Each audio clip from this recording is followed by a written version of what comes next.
He's good peeps. Hello, hello, everybody. Welcome, welcome, welcome.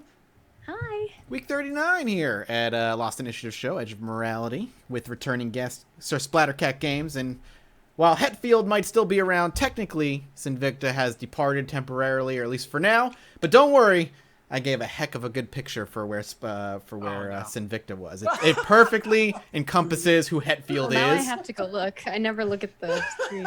It is Hetfield. It's actually just for Hetfield. That's all it is. That So, is creepy. Like, It is creepy. It's gonna be hard to stare at that. I might just click away is from that? sound. What is that? It's from a movie. I'm glad I don't have to look at that. It's from a movie. It's from Goonies. Yeah. It's Sloth from Goonies. There you go. It's Hetfield is who it is. Huh. Hi, Myers. How's it Was going? that like a football player or something played the I have Sure. no idea. No. I have no idea. But hey, we're here. I'm excited. And so we'll just kind of dive right into it, I guess. Scott, you're gonna have to remind us. I know where we left off, the moment in which we are where we left off. Let's not lie.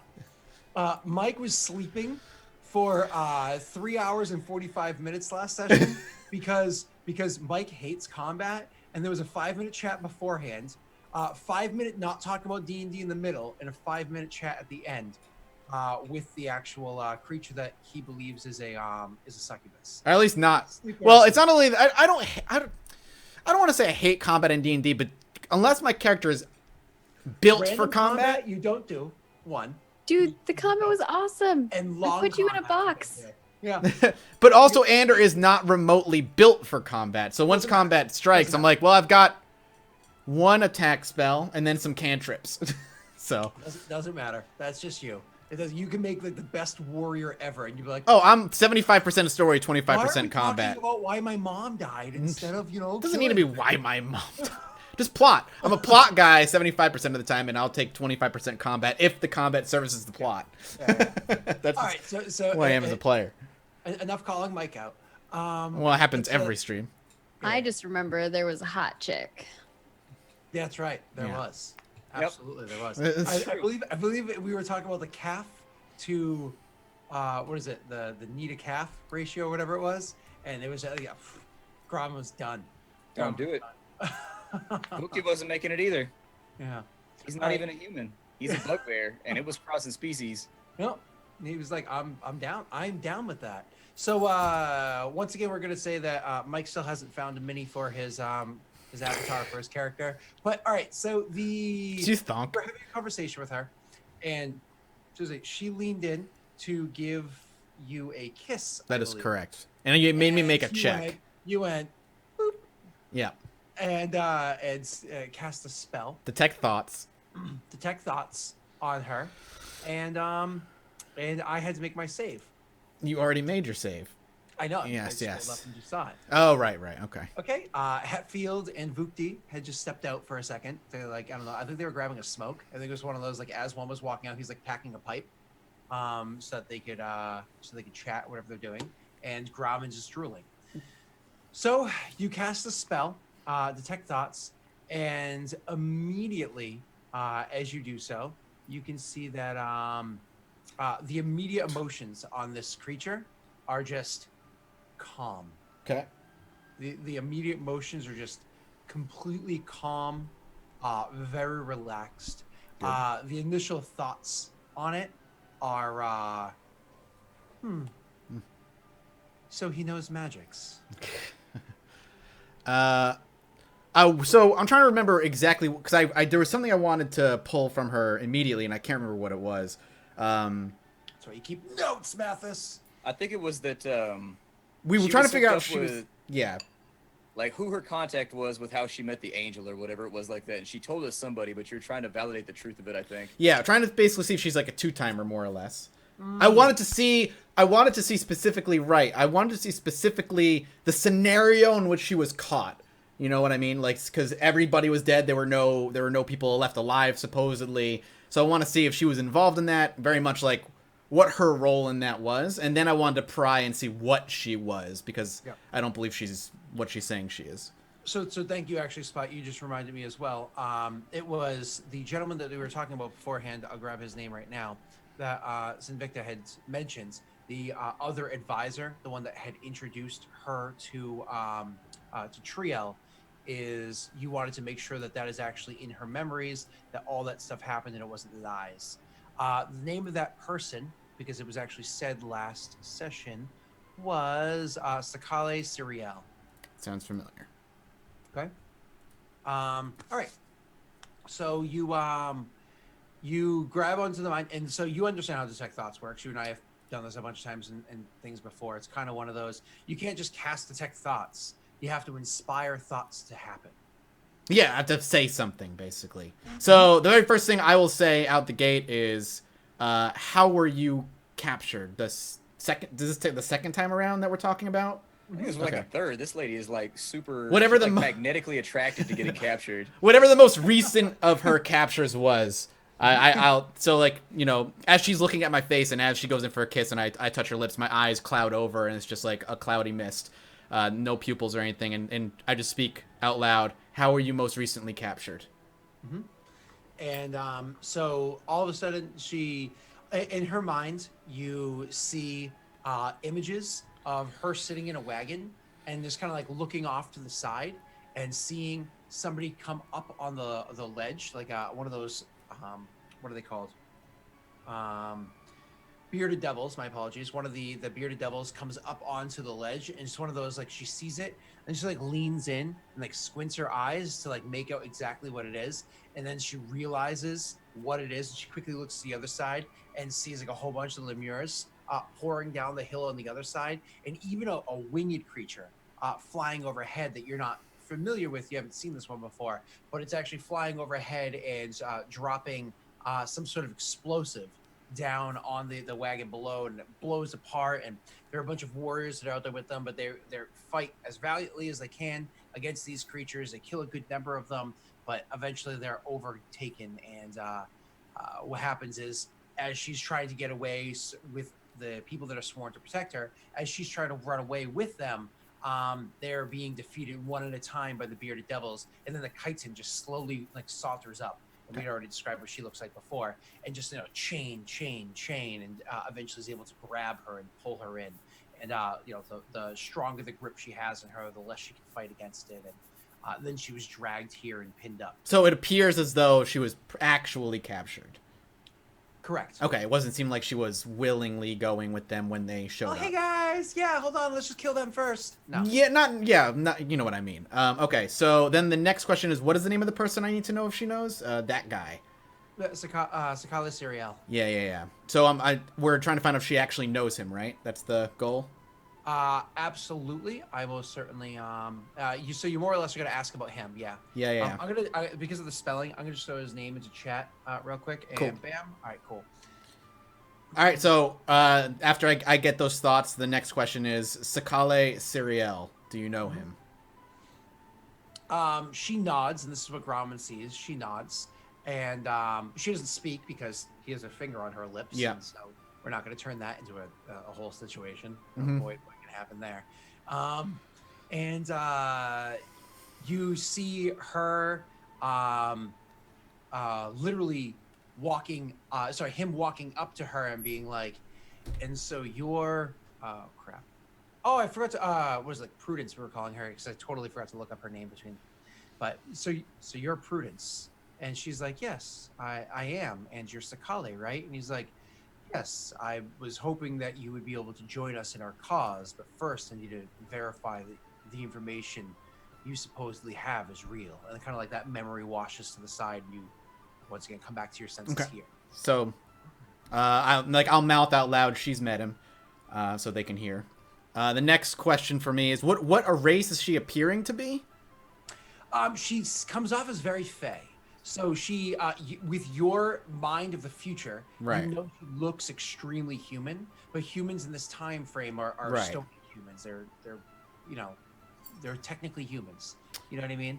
But she, because of like how straight back and put together she is, you would, if you saw her nowadays, you would guess somewhere between Asimar or some sort of fae or a human, a primitive version of whatever those eventually become. So I'll just simply ask, what is your race?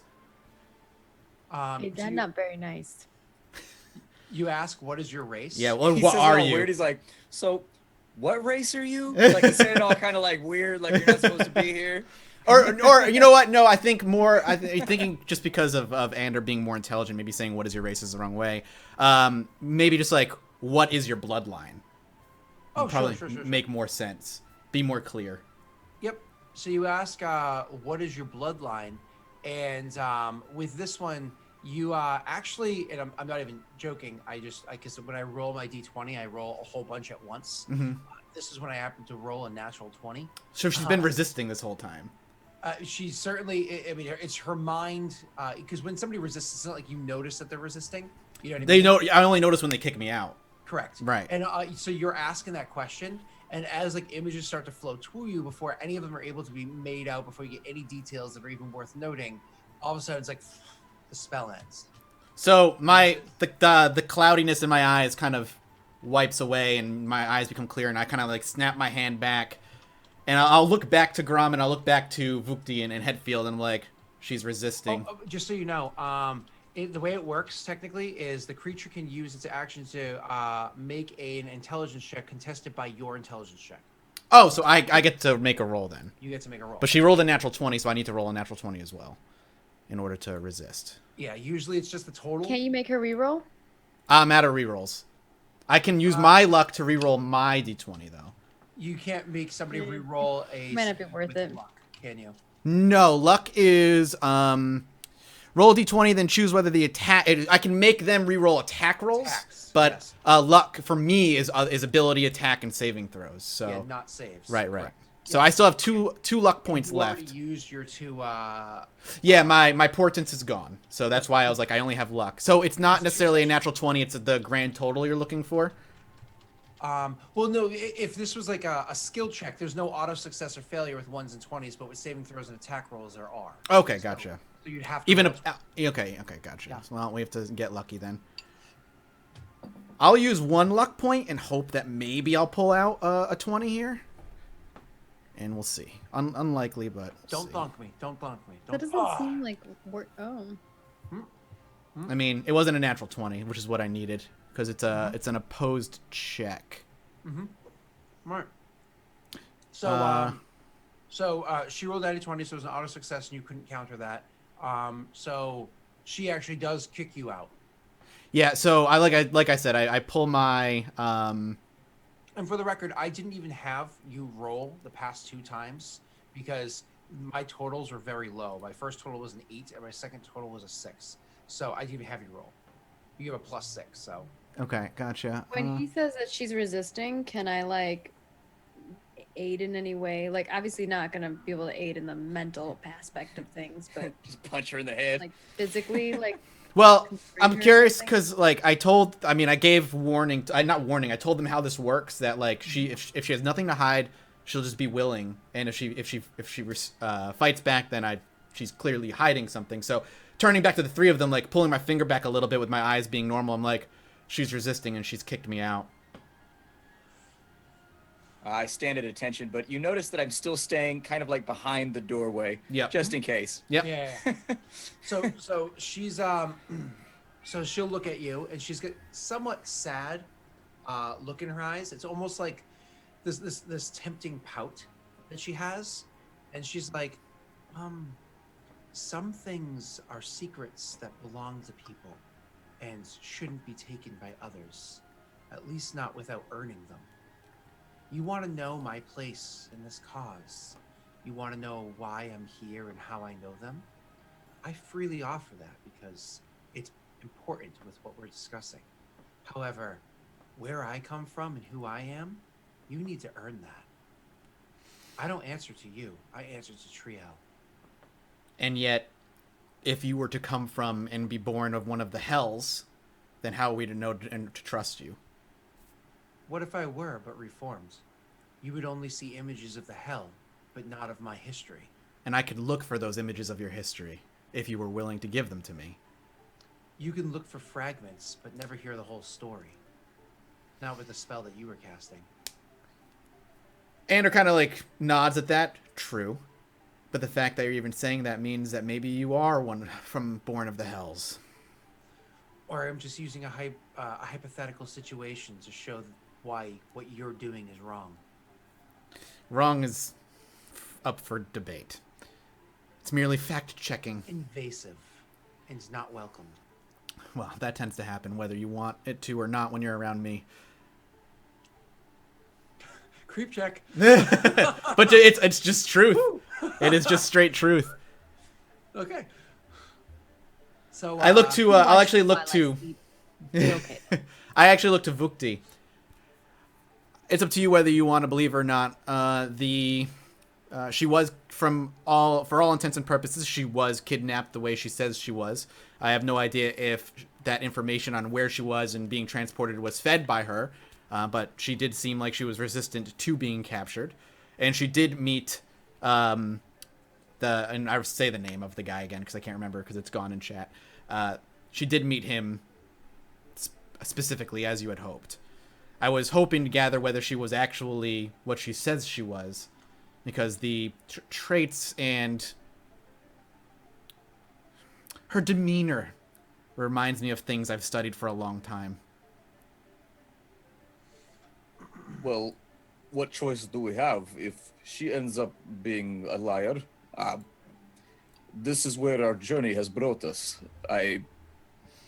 This is what we were working for, so whether we believe her or not, how do we proceed? Hand actually kind of throws his hands in the air. That's up to you, man. That is not up to me nor Grommen. All right, so GM, what was I specifically looking for here? Like, what was the next thing that I was moving on to in Vukti's storyline so that I can act in accordance?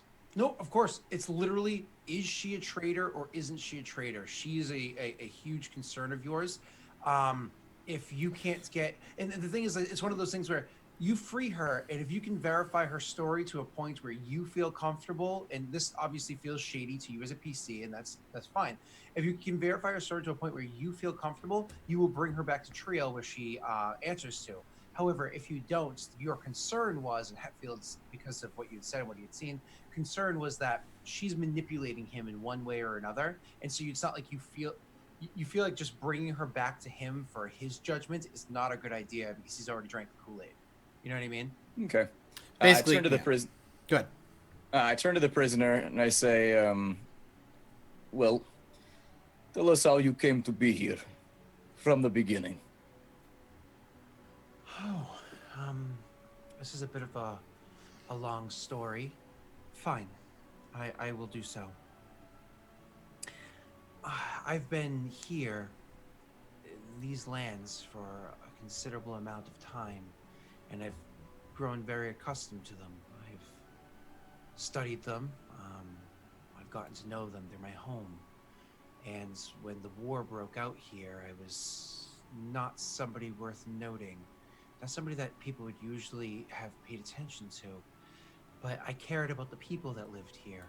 My job was to keep them safe, to keep them free of harm. And whether it be the actions, direct actions of Gratz's creatures, or the accidental actions of Triel's men, and let's be honest here, not all of them are men of honor. I kept the people safe. I hid them, whether it be in caves or in another town, always trying to stay one step ahead, often failing, but doing better than anybody else was. I grew to understand it a little bit more and grew to find friends in the actions that I was doing. They taught me a few things. How it is that I know your magic, she says, like looking over at, with a cute little smile, looking over at Ander. Anders deadpan. Of course. And she says, but it's helped me. And some would say that I've grown power because of it. Well, anyways, eventually my actions caught ear of those on Triel's armies. They thought that maybe I was not a good person, and so they came for me. And they came for the people that I protected. We fought as hard as we could, and we stopped them. Eventually their commanders realized that we were, in fact, innocents, just fleeing, and not soldiers or another army rearranging and setting up for a flank. word passed up their line to Sakale, and then he reached out to me when he finished his research on who I was and what I was capable of. I came to Triel as somebody who could teach him the lands, who could give him an advantage. The creatures that live here, they're varied, and they don't just live above ground, but also beneath. It's allowed us to wage war on all three fighting fields. I also have been in the attunements that I've learned from friends that I've made. I've learned places where the fabrics of this plane and the one adjacent to it are still thin. And so we were able to slip in and out, making a different type of warfare work. What plane? You ask what plane, and she looks to you, and because she still doesn't understand that you're not from like here. No, I know. Yeah. And she's like, "It's this one, but not this one." The shadow weird. plane? No. Is there a name for it? Well, yes, but there isn't. This world, the one we lived in, is known as Abertoril, but it seems like part of this world is fading. It's leaving us. With history or anything, is there like something that this what she's saying makes sense to Ander? You can actually history, arcana, or religion this, but like the different one would be different DCs. So you do whatever you're most comfortable with. Arcana and history are equal for me. Would Sure. one be more appropriate? I would say with this one, go with history. Okay, that's what I kind of figured. Mm-hmm. 14. I will use my. Maggie! What? I have a -2. How is that even possible? No, remember, I don't have natty 20s as auto successes for skill checks, but Maggie actually knows shit. That's awesome. Or Gromit, I should say. Maggie knows shit. Vukti wants to help with history. Hold on. Vukti will roll the history. You're living through it. Holy shit. I'll use my last luck point for the day because I feel like we're about to do a long rest, so we'll go ahead and reroll. 21. All right, there you go. So while you're trying to think about what it is, it's kind of like one of those, like, this sounds kind of familiar. Gromit remembers something from that he had heard. Maybe it was in a bar. Maybe it was a word in a book he understood. Whatever. But It was a picture. He remembers a picture. Ooh, a picture. That sounds more like Gromit. Gromit, you remember that there is an old tale. It's whether or not it's true, it doesn't matter. An old tale that at one point in time, the world split into two of the same but separated. And so kind of like you remember like learning like, no, this world was once, there was more things on it, but then those things left. But you can't remember much of what it is. The thing that comes to mind is something called the Shattering. So feel free to role play that, and I'll bring you to the next person. Okay. So Gromit is thinking, and then he's like, "Oh, I think I remember tale. Maybe Otto tell me one time. It was something about two world. They have name for it. What did you call it? The shattering? Shattering. Yeah. I think, the shattering. That's what they call. So when Gromit says that, this is what kicks up the thoughts in the other two. And you, from literally watching it happen, seeing the worlds being ripped between the two, seeing how some creatures are being pulled into this other world and how others are being stuck here and incapable of going. You've literally heard stories, Vukti, of how creatures that go to the other world don't have access to the things that you do here. Supposedly, the other world is going to be a haven, almost like a heaven, like a place where dangers aren't as bad and where life can be lived in fair and just way, a goodly place to go. However, you also hear stories that magic doesn't exist there, and so that it scares most people, and they're like, wait, if magic doesn't exist there, do gods exist there? And so on and so forth. And so many people have chosen to stay here. And so you think of this, don't roleplay yet. And you also remember reading this in your tomes, an old, dusty, crinkly scroll in some of the bowels of Candlekeep that your, wizarding master had brought you to, Ander. You remember reading about this at some point in time, learning exactly what I just described to Vukti, that Aber Turil has split into Turil, the planet that you've always lived on, and Aber, a different one, the same planet but in a different place.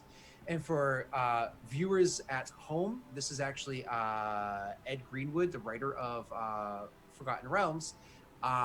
He actually says that Earth, the planet that we all live on, is Aber, and that the reason why we have stories of things like Pegasus and unicorns and so on and so forth is because at one point in time we were Aber Turil, but then the shattering happened and we became separated from them. That's why gods don't exist here. That's why magic doesn't exist here. That's why none of that stuff is here. It can't break through the wall that separates us from them. But anyways, And guys. so with that knowledge, like, do I know what caused it? Was there like a knowledge of what caused the shattering? Gotcha. Good fucking question. Gotcha. So Ander, when Gromman says that, his eyes kind of go from like deadpan to hearing her blab, and then hearing Gromman say that to recognition of what I read. And there was no like time frame, right, other than thousands of years ago, presumably. Yeah. And Ander just kind of shake. Thousands. Okay, so whoa, okay, because Ander was in the assumption this was weird thousands of years in the past. Now that he has like a frame of reference of it being tens of thousands, he kind of looks dumbfounded, frustrated, and nervous. And to know that that's where like we're at in time, and he kind of nods to Grom. He's like, I have read about that. That happened happened. And then Ander catches himself like, oh wait, no one knows except for Grom, and that we're from like the present. If you had to guess, you would guess that maybe you're about 24,000 years in the past. So you just see him like moving his fingers, counting quickly, mumbling numbers, and then he comes to that and he's like, holy shit. Why are we here then? I don't understand. And then he looks to Vukti. Vukti, does this sound like something that makes, like, what she's saying, is that true? Is that happening right now? Have I seen things like that happening? I've witnessed it. Yeah, witness it firsthand, but have witnessed others that have, and it's a common story. It's not like you heard it once or twice by a campfire and Okay. it's true. You've heard it often. So as he says that, yes, she speaks truly. The world is, well, it is spoken of. I did not witness it with my own eyes, but my grandfathers and my fathers, they tell these stories around the fires at night. And this has been happening for years then. He asked both Vukti and the lady, kind of like looking at both of you. I nod while I look at her. She nods as well. Yes, they're it's splitting. So to continue with what I was saying, I've been able to assist in the stepping, though that stepping is not something that you can do as easily now, as magic there grows more and more dull. It becomes a harder curtain to puncture through. And well, we've had success. We went from a losing war to a winning one. I don't understand why there would be much of a concern. And this is where I'm actually going to have to take over Hetfeld, because we don't have Sinvicta continues to play this character at this point. And so he's like, because his concern of her didn't exist. The reason why Hetfeld was concerned about her is because of what Vukti's report to him, what Vukti had been like, you're an emergency contact of mine. This is what I've noticed. So what Hetfeld brings to the table is, he's like, and he's going to speak like the more common version because it's to her and to, but you, again, Gromman and Otto, Ander, I can't think now. Gromman and Ander are going to have to, you more or less, you guys hear it kind of semi-gargled as we were doing before. He says, but things are different now. When you joined, we did start winning. When you joined, the tears started winning, gesturing over to Vukti and like the information that you've had that have caused great success for you in the past couple of years. But recently things are different. Our mission, what I was told when I joined this army, was to capture Gratz and send him back from where he came to stop his armies. Grotz. Yeah, Gratz. Oh. The demon, yeah. Oh, okay. Sorry. Or Archdevil. Now it seems his goal is to kill him, and that's not what he was told to do. If he was commanded to kill, then that would be fine, but he seems to be killing of his own. And the other concern that I have is we've always fought in the name of a monitor, but now we seem to be fighting. I totally stared at my screen, Maggie. I saw you laughing, but yes, I did stare at my screen to get that.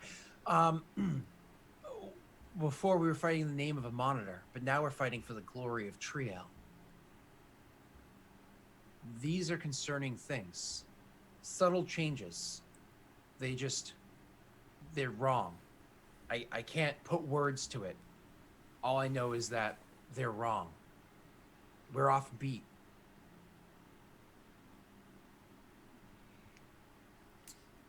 You must understand. You are a turncoat of types. So when you speak to us, you may be telling the truth. But it is hard to respect the opinion of one who has turned on her own kind and swapped side. Is there anyone that would speak to your character? You said that you helped people. Do any of these people still live? Would they speak to your character? Many of them do. Many of them do still live. They stay hidden. Some from just the devils, and some from both sides of the war, because I swore to aid in this war and to win this war, but in swearing to do so, I had provisions, and the safety of some peoples was a part of those provisions. Can you take us to these people so that they may speak to your character and we may more efficiently carry out our mission? Yes, I can. I look at Anders when I said that, as though waiting for some kind of approval. To take us to those people?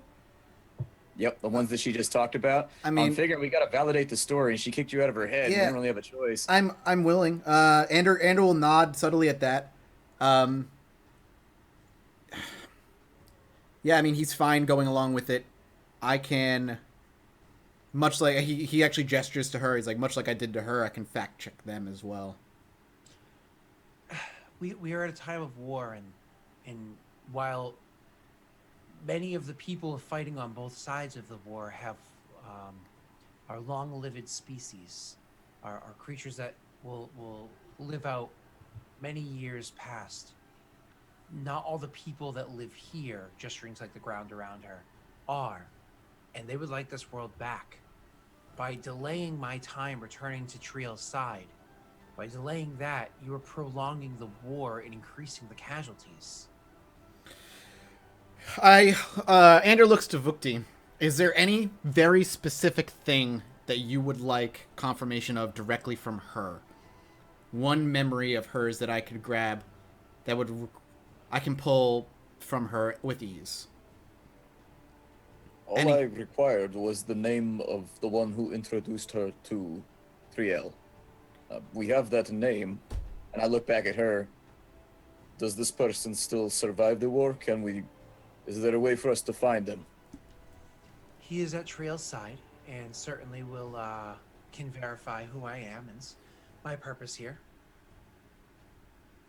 Perhaps a trip to speak with Triel is in order then. Oh, good. We should go back to the camp. I'm not looking to make this any form of... You, of course, will be met with prejudice, she says, looking directly at Vukti, but you have the mark of the tears, and so you will be safe. They there know who Hatfeld is, and he will be safe. It is his camp. The other two of you, once again, one of you, or both of you, are creatures like I've never seen before. I don't know what you are, or how you got here. There will be a bit of concern. Stick close to me and Hatfeld, and you'll be fine. This one here, I point at my large orcish friend. And this one here is definitely angelic, has great wings. Saw during the fight. She looks at Grommen, like, curiously, like, Ander shakes his head. well, perhaps your bloodline is more pure than I originally assumed. I forgot about that. I will be more than happy to bring you straight to Triel and to be by his side so you can speak to him yourself and he can verify who I am. I look at the rest of my companions and I kind of give up like a shrug, but it seems as though this is the only way forward.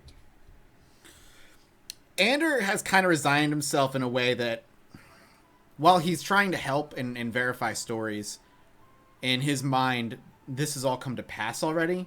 So what he does, it's like an interesting thought experiment for him, just because he's been in school for as long as he was and had to deal with the stuff. Is like, this is a good test of like, is fate? Like, is anything Grommen and him do affect history? Is history written where Grommen and Ander were here and helped the war? Like, it's a lot of, he's very kind of quiet and kind of in his thoughts. So he just nods with going with Vukti and her, constantly thinking paradoxes basically in his head. And Grommen looks to Ander and his for a moment he just looks at him and he's like, "You think this helped us find Rye?" Ander shakes his head. Grommen, for the 6th time, Rye isn't here. We're not where we were. Then why Axel take us here? I don't think he wanted to. I think it was magic of some sort. Whatever you pulled out of that case, that painting or whatever it was magical in some way, and we're now living through that part of history. That was. You don't put this on me. You the one take that out of case. Did I? Was it me who took it out of the case? Yeah, you did. Oh, I thought it was you who took it out of the case. You're drunk, it's okay. Yeah, he shakes his head. It's like, right. The scroll I took out of the case. I apologize. It was magical in some way. This is not under Axel's control or ours. We're You speak and you say you know magic, but then I had you no seem to not understand. Grommen, magic is incredibly complicated, and for a lot of people it takes their entire lives to study, and still they'll never fully understand the lengths of way and the ways Mistra and the tapestry within the realms of magic work, and then he just starts kind of spouting like nonsense. Nonsense to Grommen probably about magic and stuff. Basically, you got him on a tangent, and now he's And bitching. Grommen just tries to follow along and act like he knows what you're saying. Right. Okay. So she's fine with it. She actually is like, this is great news. I'm glad that you were able to come to terms with that. I am innocent, and you can bring me to where it is that I need to go. I am not entirely convinced of your innocence. We have very small amount of information. But so far, unlike everything else in this village, you have not tried to kill us, stab us, engulf us. So what choice do we have? The right one. Perhaps so. We shall see. You all look wary. You all look tired. And I myself just gone through a bit of torture. There's an odor that they're going to be able to detect from a good distance away here. And she looks to Vukti, kind of like assuming he already knew that, which he did. We can't stay here specifically, but maybe one of the tiers can find us a safe place to rest for the night before we trek our way all the way back to the camp. Do I know anything about that? Since I'm like an outdoorsman, like a ranger, can I make any kind of check, or do I have any knowledge of like a safe place? You're going to roll me a survival. Okay. Ramen can actually assist you if you would like to, Ramen, because you're good at stuff. And I also have wander or whatever. Yep, so you can roll. So I have that. And then what do you want me to roll? Survival? Yeah. I don't know this it's land. The flora here is just throwing you off. It's like, what's going on? He like reached down to eat a berry, and Vuki like slaps you on the hand, and he's like, "No, Don't eat that. for weeks." No, that. You will. You will have.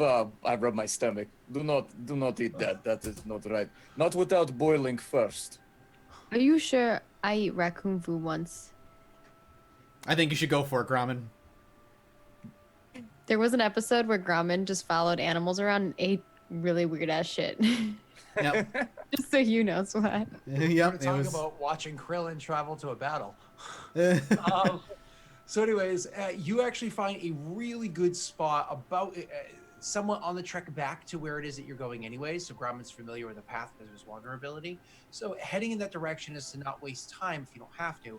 You actually do find an old camp, one that you use as often as possible. But to be fair, like you literally lose track of it every time that you use it because it's so well hidden. It's one of those like, fuck, okay, I have no markers on any trees or anything because of how well hidden it is.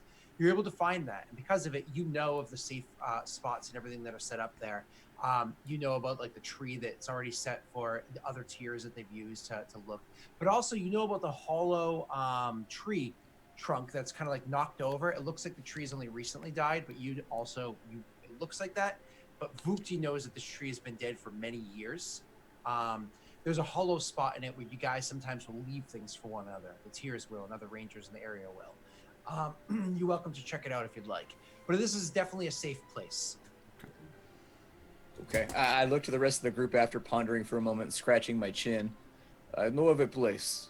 It is nearby. About how far away is it? 1.5 miles. It will be a short walk, but no longer than.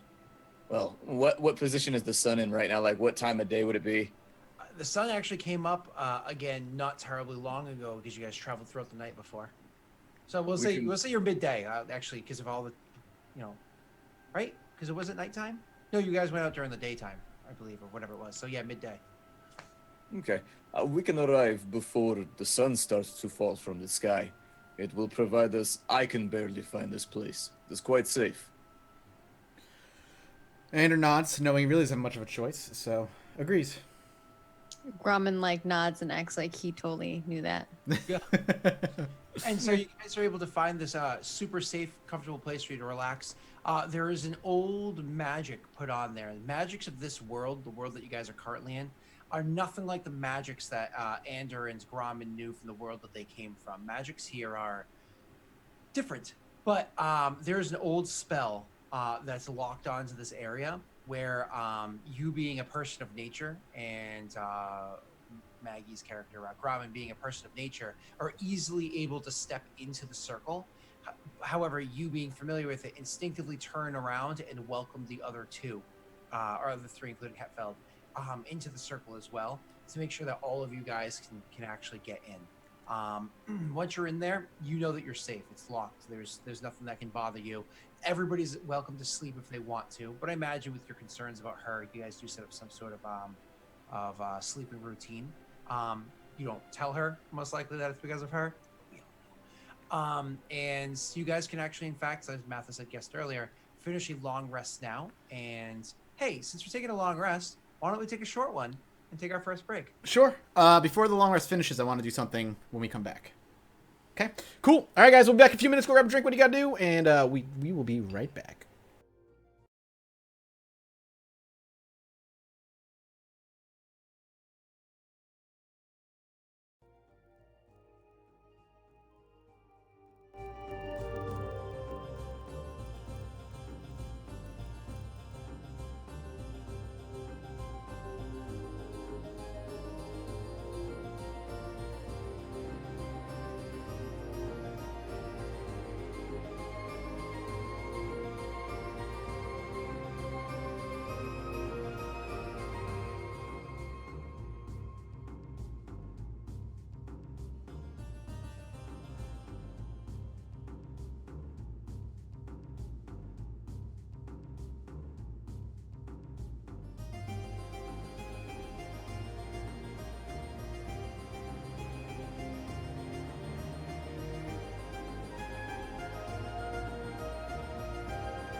has like William Hurt in it and stuff.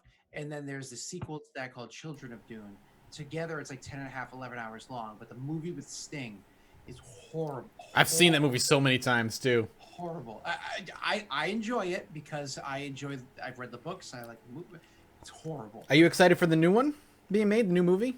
There's a new Dune. Yeah, the director who just did Blade Runner. The new Blade Runner is directing the new Dune. I didn't see the new Blade Runner yet. I saw the old Blade Runner, which is like super boring, but is a cult necessity. Supposedly, the new Blade Runner is like a masterpiece and incredible. I watched it. I think if you know going into it what it's like, I mean, it's more of a thought-provoking movie. Yeah, it's like a noir mystery. Yeah, if you go into it with that mindset, I think you will be satisfied. If you go into it with you want action, that's not the type of movie it is. Well, the original Blade Runner was also a thought-provoking over action. The problem is that all the concepts that were introduced in that movie were effectively introduced to that movie. It was like the precognitor it was where things like The Matrix came from or Ghost in the Shell came from, because it was the first. I'm pretty sure it's the first other media that covered when androids sleep, do they dream of electric sheep, right? Right, yeah. So like it was a great movie of its time. It just aged horribly. It's also where Harley Quinn comes from,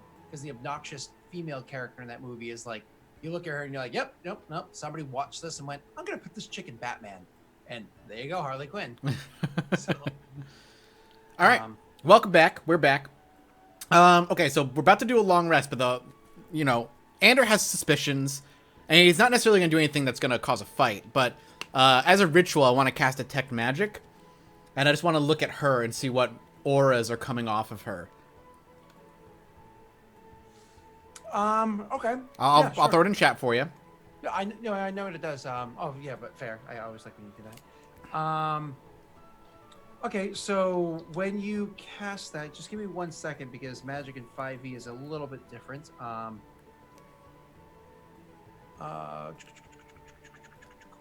second.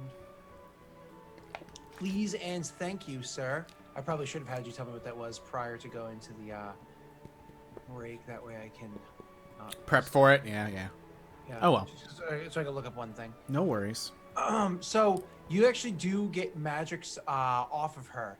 You get a strong like, so the way magics work in this game is the way that I do it in my games is it's colored hues, right? Yeah. And it's different colors associate with different types of magics, but that isn't even necessarily true. Kind of like with intensity and whatnot, other colors bleeding and swirling into it. Kind of like the colored pools of the astral plane. Hey, if you know what that means. So the heavy magic that you're getting off of her is like you're getting like a hot pink off of her. Pink being the magic of enchantment, of charm. Makes sense. So you get like a heavy enchantment off of her, and it's like permeating. It's like the color is so strong off of her, you can almost taste and smell it now that you've cast the spell. But you're also getting other slight things off of her too. A little bit of the green enchantment. That's what I was looking for. I don't know what I said before, but enchantment is the word. A little bit of green, which is transmutation. You can see like little bits of that kind of swirled into it. But then you also see these like pockets of like where you expect to be a swirling smoke, but there is no smoke whatsoever. It's colorless, and the colorless smoke is abjuration. And so all those different schools, primarily of enchantment, are all kind of like swirling around her. Okay. That does answer a few. Enchantment is not a surprise whatsoever. Transmutation, I was expecting transmutation or illusion. I wasn't sure which one. And then abjuration is protection school, correct? Like that's typically Correct. protection magics. Okay. Correct. That also makes sense to him. So again, he doesn't say anything. I forgot to get a beer. I owe a drink for calling you Otto. I'll do that next break. That's fine. He doesn't say anything. He just kind of takes a mental note, and suspicions were, solidified, and he goes to sleep. I mean, that's that. Okay. I imagine, again, you guys set up a watch. We don't have to worry about hammering down the details, because nothing's going to bother you, and she's not going to do anything wrong. Or is she? I mean, we'll find out. I call over Grummond. Sure. Whoop. I call over Grummond. Mm-hmm. And hey, look, if you find a place like this, and I show her like I show him where the wards are, kind of in the area, because I know that it's enchanted. Look, it is a safe place. You seem comfortable in the forest, in the woods, in the wild. If you find a place like this, look for the wards. They will keep you safe. That is what me and my people use when we're out hunting or doing anything else in the wild. And then I motion with my hand, and when you come to these places, look here. And I go inside of the large log that you had brought up, and I show her the cache of whatever's inside of there. What did we end up finding? When you open it up, you're able to pull out what is it? A skin, like some sort of animal's like bladder, filled with the liquid. When you pop it open, you smell it. You can smell that is lightly alcoholic, but it also has numbing and healing agents inside of it too. It's going to be 4 droughts of a healing potion. That's familiar with you guys. So to you, it's the only healing potions that you know exist. But to these characters that come from a time where magic is weaker, these are greater healing potions, and there's 4 of those inside of this bladder. Also, looking around inside there, if you choose to take more, there's a parchment that's made out of the bark of a birch tree. So it's like a nice, thick, papery parchment, and written on it is a scroll. It's going to take you a bit to kind of figure out what that scroll is. Because you can't cast detect magic, can you? Nope. Okay. So Andrew can find out in the morning, if need be. But it's going to take you a bit to figure out what that scroll is. And then also inside there, you're able to find a dagger. You can just looking at the dagger, you can see that it's made something of some type of bone. You can roll me a nature check to figure out what kind of bone it is. Okay.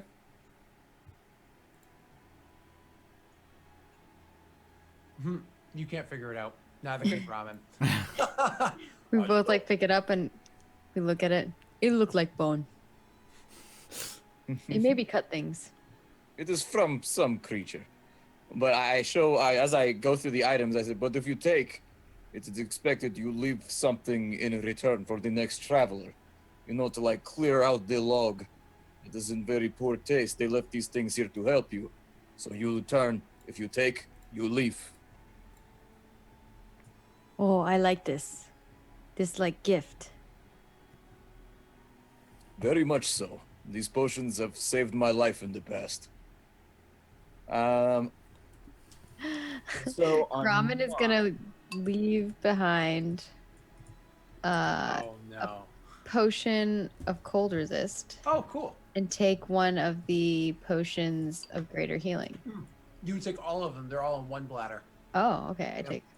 Okay.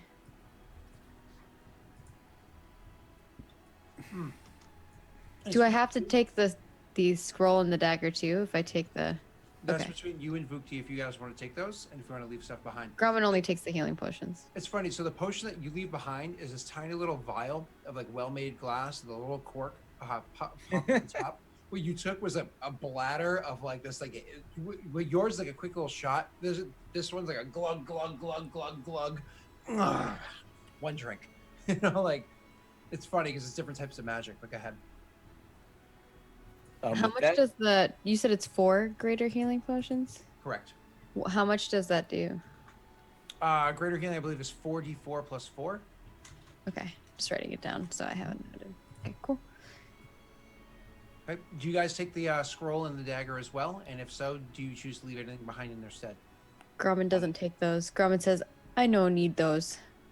But this very helpful for me. And maybe he leaves the resistance potion behind. This helps someone in future. I nod. I take the scroll, but I leave the dagger because I don't really have use of a dagger. I don't have dagger skills or anything like that. And then after I take the scroll, I leave back behind. I leave my Fletcher's kit, actually. I figured that'd probably be helpful for someone who's out in the wilds if they end up without what they need. And so I take the Fletcher's kit and I kind of tuck it up inside of the log as I take the scroll with me. Perfect. Cool.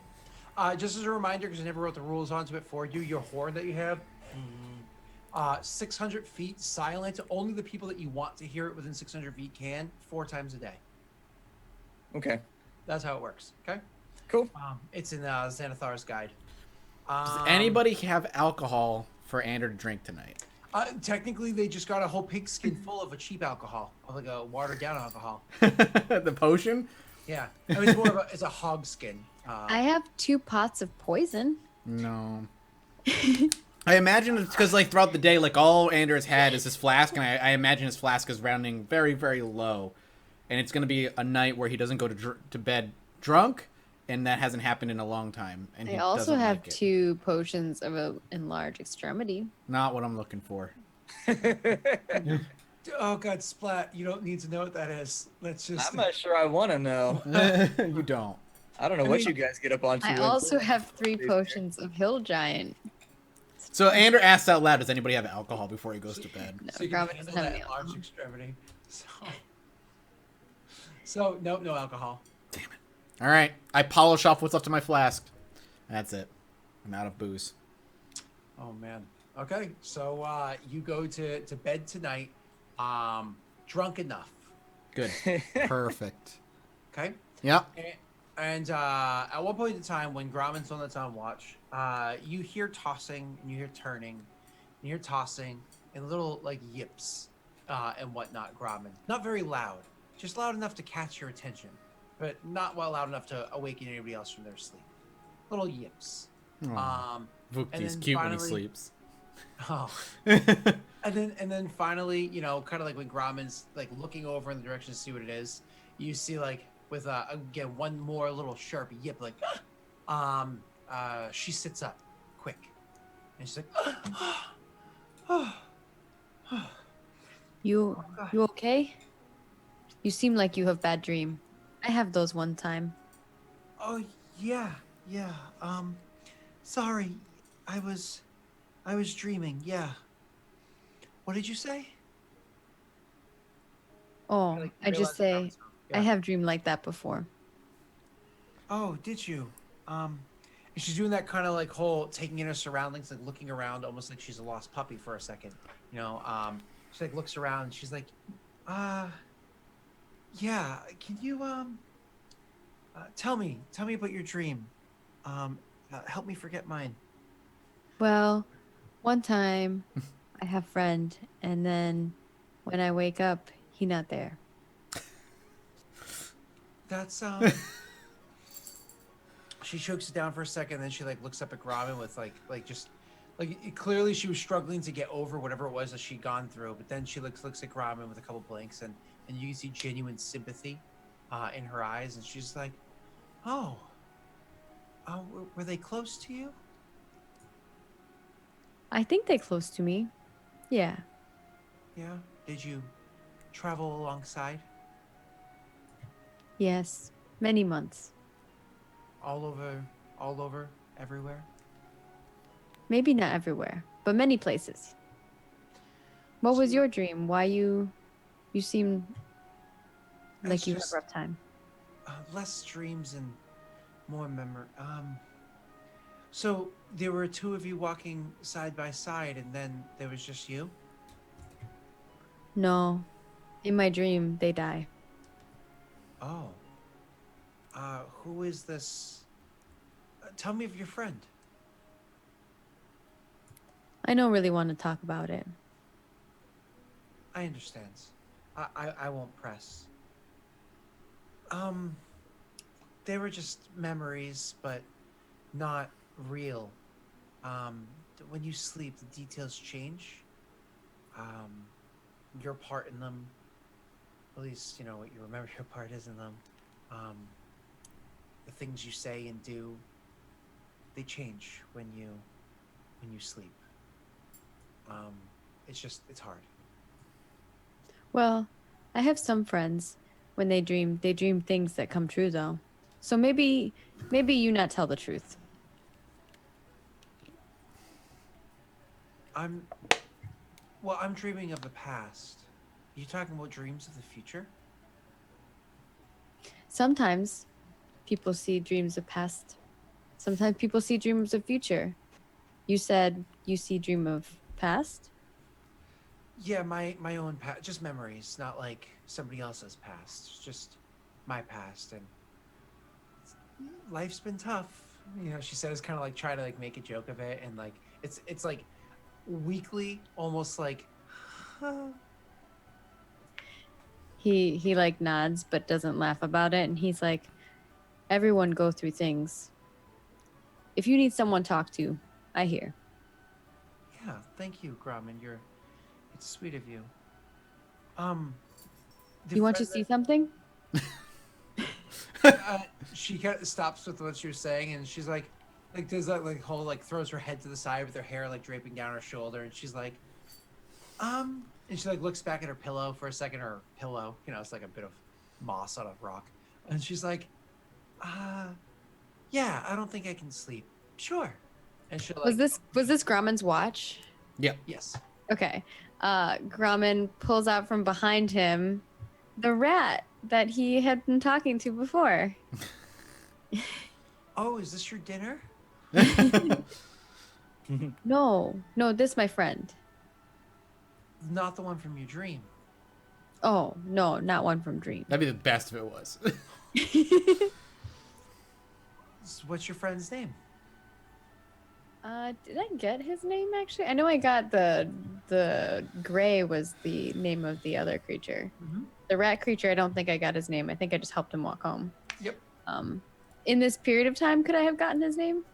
It was one of those like you guys would have allowed it would have allowed you to name it, if I can speak English. Okay. Grumman's like, it say it have no name, but you can give it name. And he like lets her hold it. She'll hold it in its hand and pet it. It seems at first it seems nervous, but like as soon as it's in her hands, it seems like very comfortable to be there. And so she's petting the creature, and she says,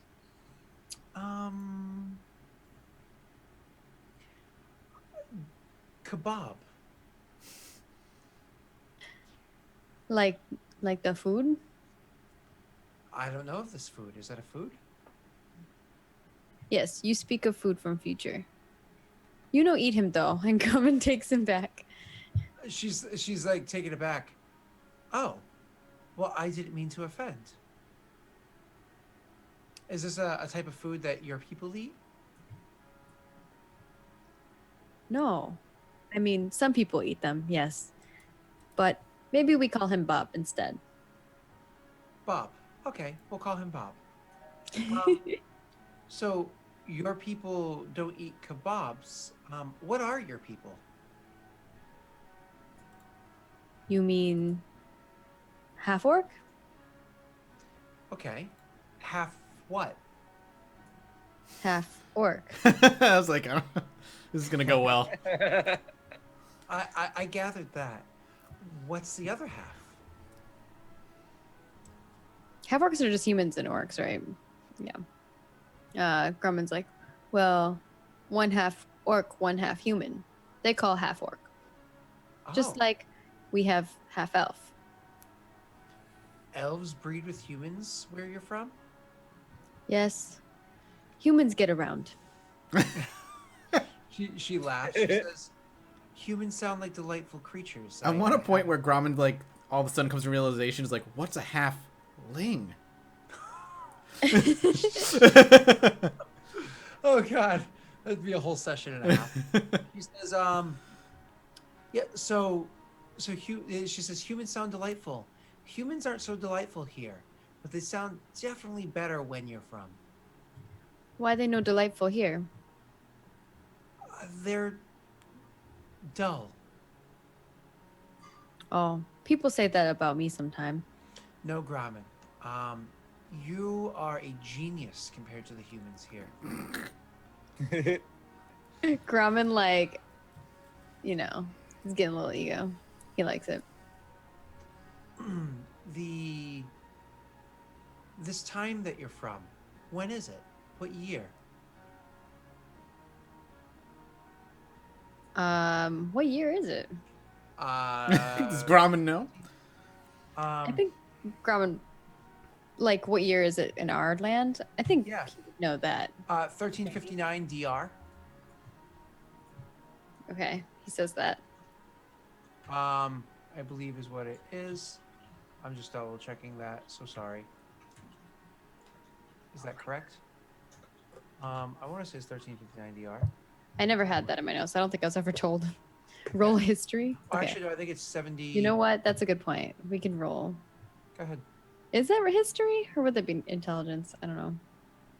Or knowledge. I feel like it would be personally I just think like in. it's honestly, it's just common knowledge. Yeah, I feel like it's common knowledge too. Sorry, I'm just kind of confusing it with my dates from the other campaign that I do on Fridays, which is in Eberron as opposed to Faerun. It's the year after the year that Bane comes back to life. So it might be 70 something. I thought it was 1372, but I might be wrong. Yeah, so I think it's 1373. That's what I'm looking at right now. So that's because I said the wrong one. Yeah, I'm pretty sure it's 1373. Okay. Yep. There you go. Yep. 1373. So, but you notice 1373 DR. All right, Grumman says that. Okay, she'd be like, DR, what does that mean? I guess Grumman explains. Actually, make me a history check for that one, Maggie. All right, because I'm like, I don't know. Yeah. All right. History check. Oh, no. Grumman. I don't know. That's what they call it, though. Maybe they like extra letters. Sometimes they add letters to numbers because they don't think of new numbers, I think. Yeah, the year that we count this as now is much greater than 1372. So it must just be a new way of counting the calendar. It happens from time to time where one group will overthrow another and the new group is forced to use the other one's calendar, and that's interesting. Humans, how long have they been in power when you're from? Well, I don't know that, but they're not in power of everything. Many creatures have many power in different land. And in this time, the Gratz lost the war. Does Grumman know that? You've really never heard of Gratz prior to hearing about Rye's history, so. Okay. Besides that memory that she had or whatever. I don't know if she shared that with. Grumman's like, he shrugs. He's like, I don't know. Well, is the entire world under the dominion and control of devils? Grumman laughs and he's like, no. Then it sounds like Gratz lost the war, in which case, Grumman, you are a herald of hope. You are a beacon of just. Grumman, you are a prophet sent to us to inform us of how to truly win this war. Even if you don't know that you know it, you have this information, Grumman. And with that, she she actually gets her really close, while she's saying this, and she rests her hand on Grumman's upper arm. She's like, I can't believe, Grumman, that you've come with this information. I don't think you realize what you just told me. We're going to win this war. Grumman's like, I am? Yes, we are. All of us. We're going to win this war. And it doesn't matter if you don't know my name. It doesn't matter if I don't get remembered in history, however many years it is from now to come. All that matters is that good outlasts evil. The just and true. They hold the day.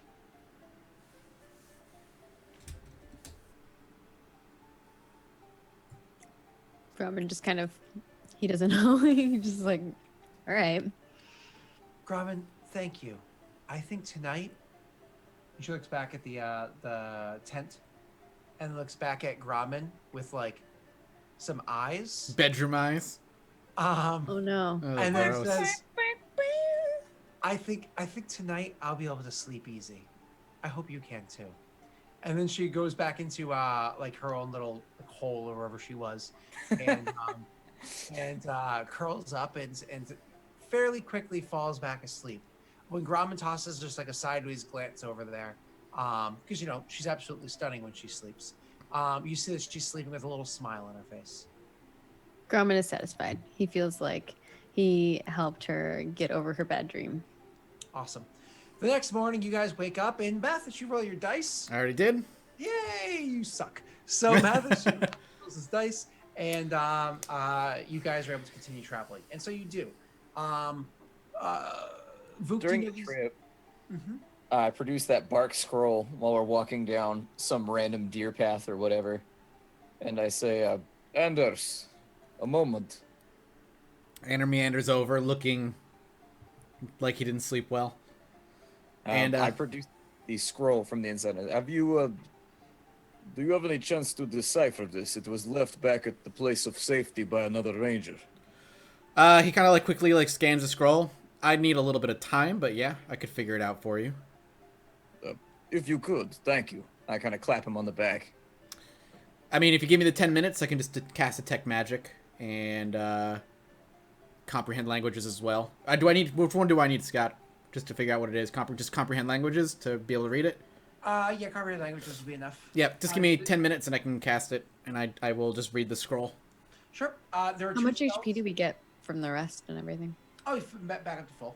Did you burn HD? Because you only get back half of your HD.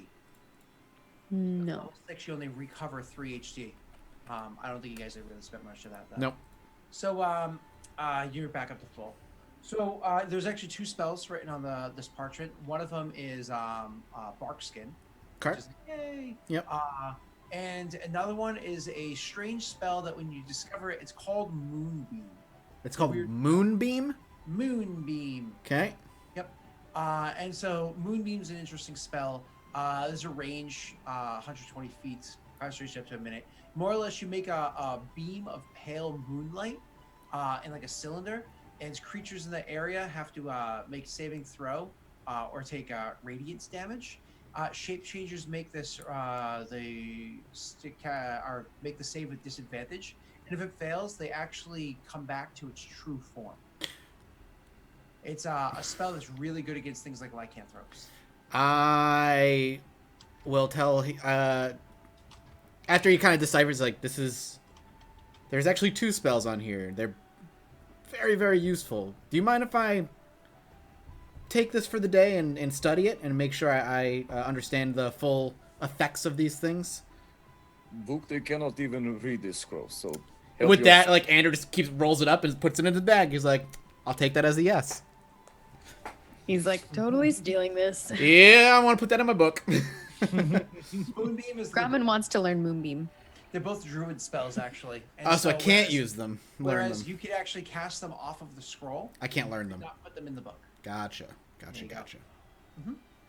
So you do have So them. Grumman goes druid. All right, so you guys continue traveling. You make your way. I mean, Grumman can retrace his steps without even checking. Beyond's like just hey, avoid dangers. And you know these lands very well, Vuki, so I'm not going to make you roll. You find your way an entire day's travel back, which brings you not only to the camp, which brings you all the way back to the camp where you guys had originally met each other before. Get you guys all the way there before finally you finish your rest. Now, it's up to you. You can really push yourselves tonight to get yourselves all the way back to the war camp. But when you get there, you're going to be exhausted. Or you can spend one more night of rest before you get your way to the camp to make sure that you're like awake and alert and probably coming in during daytime and so on and so forth. Doesn't matter to Ander. Doesn't care. Ander, you look like you need rest. He You definitely feeling okay? looks. Ander shakes his head. No, this whole ordeal is a lot to take in, Grumman. What wrong? Well, where do you want me to start? Wherever you want to start. Grumman's a therapist for this episode. Ander just Tell me rolls. about your mother. Grumman, how did we get here again? How does that make you feel? Okay. That's where Ander stops and he's like, yeah, resting's fine. We can rest. I don't need to push. Okay. I nudge Grumman and I say, I do not think your friend needs rest. I think he needs and I make a tip back motion. He always need that. I don't know why. Okay. So you go to bed one last night before you make your way to the camp, which makes me happy because that means Ander goes to bed sober, completely sober. That's true. And in Ander going to bed completely sober, tonight he has a dream. Of course I do. Tonight he dreams of Hetfeld. Oh, I'm dreaming of Sinvictus' character going away. Tonight he dreams of Hetfeld on the battlefield, fighting a glorious battle against a huge army, a huge wave of these creatures coming at them. But there's something different about them this time. They're always devils that they fought before. They had beasts among them and bugbears and other disgusting races amongst them before. But this time it was different. Their armies were head up by a whole legion of undead creatures, of their own companions, the warriors of the side of good, having been raised as zombies and skeletons, as wights and ghouls and ghasts, all of them being brought to their feet to fight against their former companions, charging against them.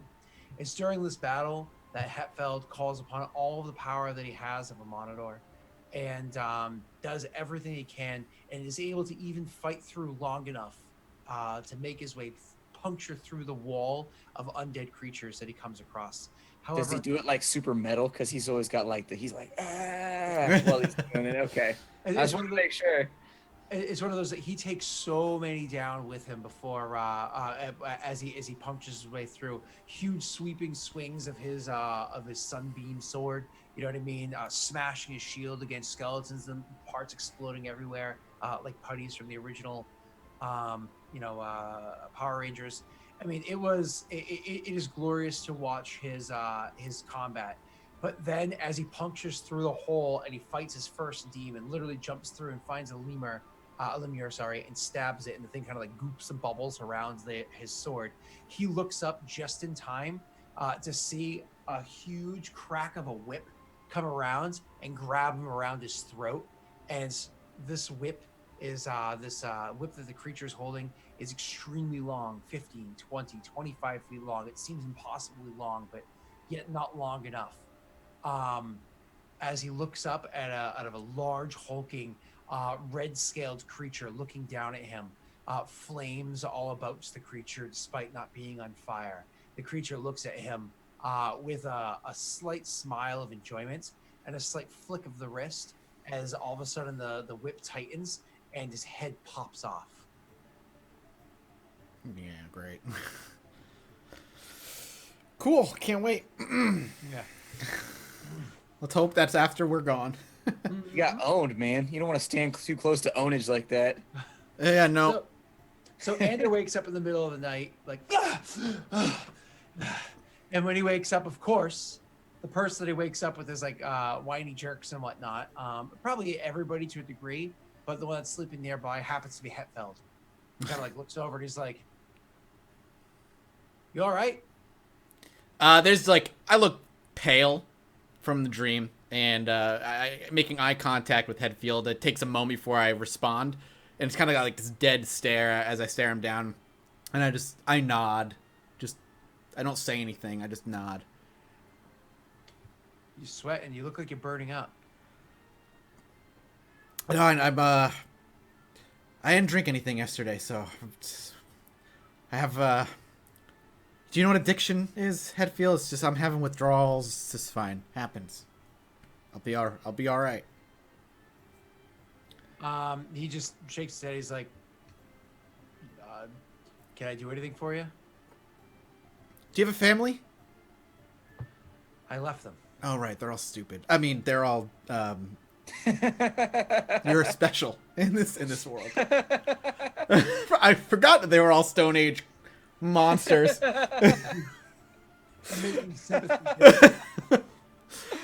Like, I lost my family. That's because they're stupid. If you could go back to your family, would you?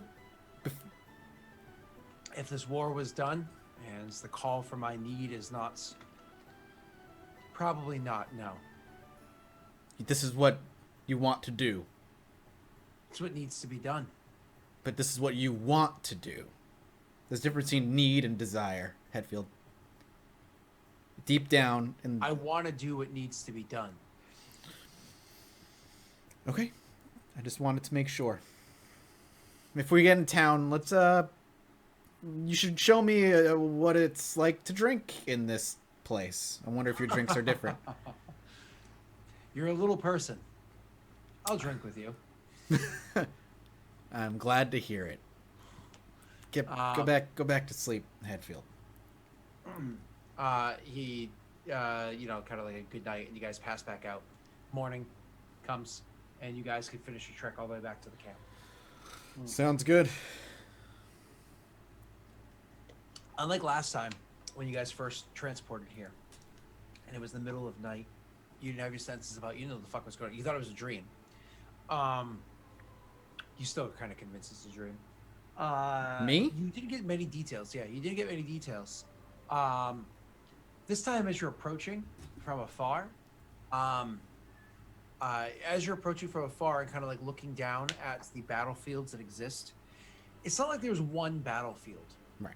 You have a vantage point, and you kind of look down. I imagine it's a spot that Bukti likes to go to look down. It's like everybody needs a reality check from time to time. You know, real life. Everybody needs a reality check from time to time. And I imagine when he makes his way back towards the camp, when he's able to stand in this vantage point and look down, this is Vukti's reality check. It's what he fights for. And what you see is a land as far as the eye can stretch, like everywhere, as far as you can go, littered with banners, bodies, weapons, blood, soot, charred ground, some of that steaming, goopy stuff. And this is Grommen has the ability to see a mile out with perfect clarity, and so therefore can see beyond that with degrees of clarity. As far as the eye can see, this exists, and you have a decent vantage point. The battlefield is ever stretching. The only place around that you can see that isn't a battlefield is one, the vantage point where you currently stand. For some reason, this land and these trees here have not been broached yet, have not been attacked yet. And two, the two different camps, standing opposite each other by only about 40 miles. And that's where the main camps are. The advanced camps are much, much closer to one another. The advanced camps are amongst the corpses and whatnot, are just surrounded by it. One side using those bodies to build flesh walls to protect them from the other. The other side surrounded by graves with tons of signs of a monitor punctured all in the ground around. Even as you stand where you are right now, Grommen specifically, because you can see it with clarity, Vukti knowing what that movement is, even if you can't make up the finer details. What you see is that there are large creatures over there. You can see Grommen that they are summoned creatures, elementals. They're digging huge, like troughs into the ground, trenches, where bodies are just being kind of, thrown into to give them some sort of burial, to give them some sort of honor. These graves aren't individual. They are mass graves that are around these forward camps. Vukti, even though you know that that's what they're doing, you know that by tomorrow, that ground is going to be littered with more bodies again, and more troughs will be dug, and more bodies will be littered, and so on and so forth. This is the scene that you guys have. Have they ever been here before, or have only I been here? You, many times, Hetfield lived here fighting this war. The two of them teleported in the middle of a battle, like literally on the battlefield in the middle of the battle at dark, when it was dark out. They didn't have time to take in surroundings, just hoofed it and got the fuck out of there into the trees where they eventually met you. Okay. So go ahead, please. Oh, I just looked at the rest of the group and I kind of mumble, and they will clean it up tonight, and then tomorrow there will be more, and it never ends. I do not like the smell of this place. I try not to come here. Do the devil, do those you're fighting against use... How do I word this in a way that you might understand? Have you ever seen the dead rise from the graves? Have I witnessed that? Okay. No, I have seen no sign of them raising the fallen. I look to... What's her face? The lady that's with us. And I like, look at her kind of in an inquisitive way as though, like, the same question to her. No. That's not the way that Gratz generally does things. There are very few devils that will that will do this. How desperate is Gratz to win? Is he willing to work with those that know that magic? With the successes we've had of late, I would hope that he's growing desperate. However, with his demeanor from scouting reports, he seems to just be enjoying himself. Not a night passes that he doesn't have at least 2 or 3 dozen venture their way to his tent. It seems as though his hopes are to win this world through his offspring alone. God, the problem is, like, Andrew doesn't trust this woman. So he's afraid to give her information. That's where he'll stop. Andrew won't say anything. Okay.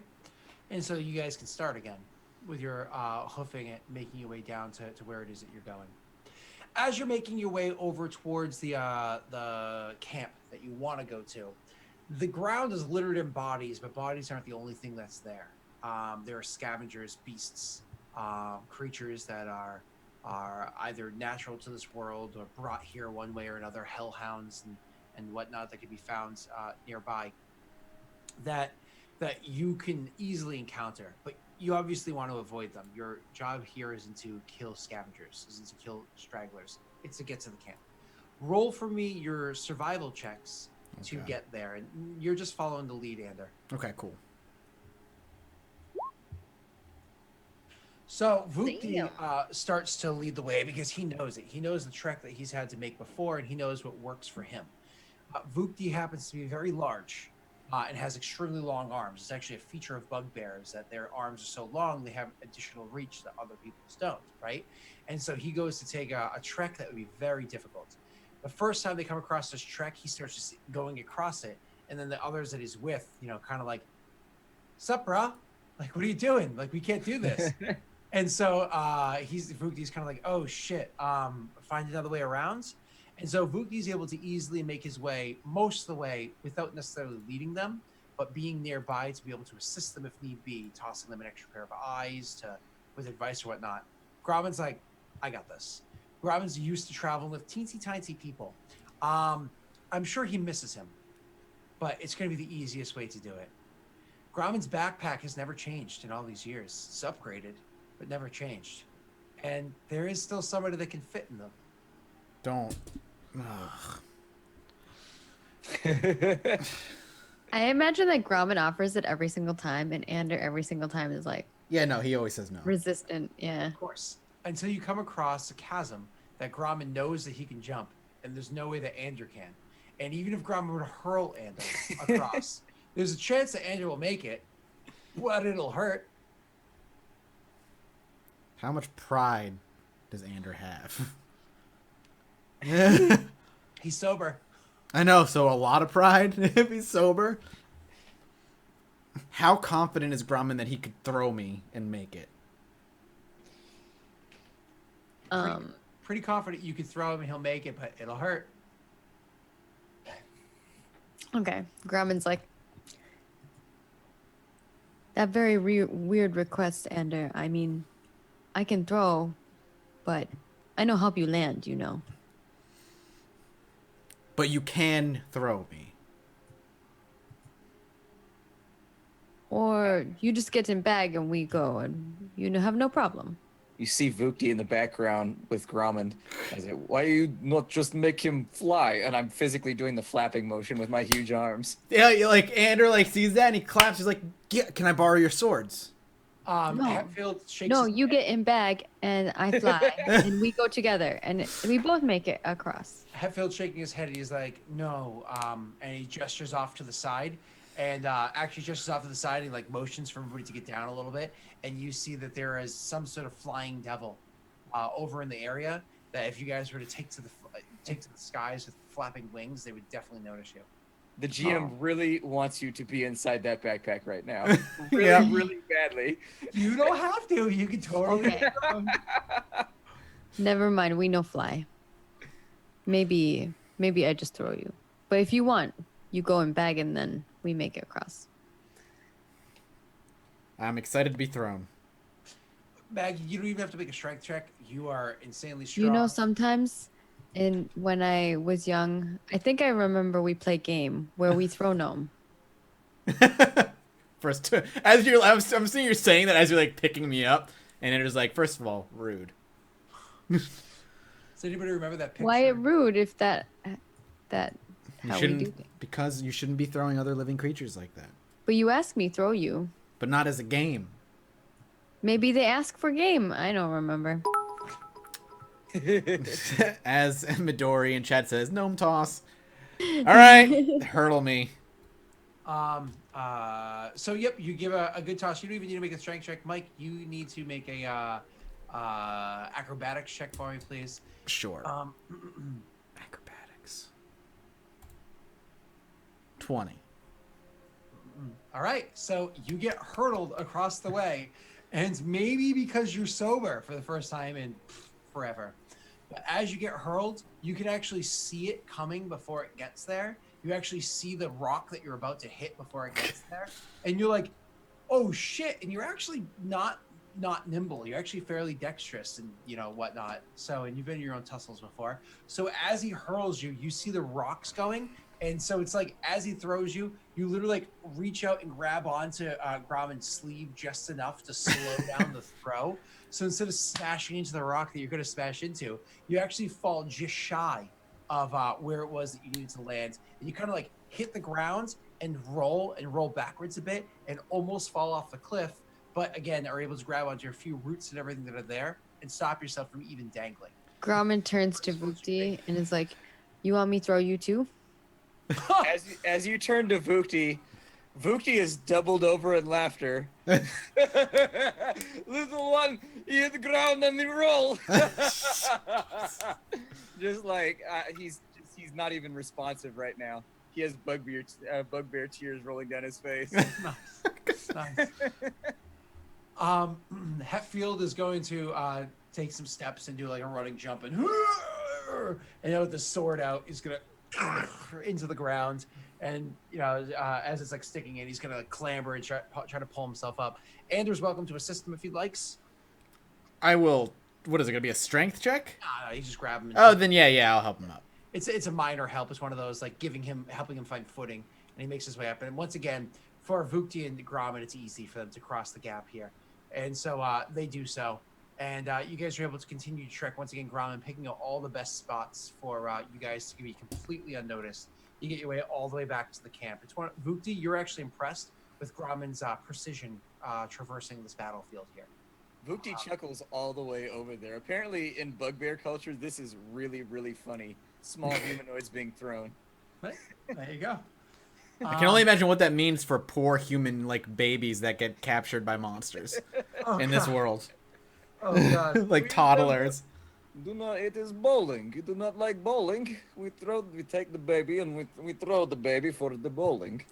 And with that, we take our second break. Yeah, alright, sounds good. Alright guys, we'll be back in a few minutes. Don't go anywhere. Rude. These are rude people.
He's not the best, but he's a pretty consistent player. So I was like, Huh? Whoa.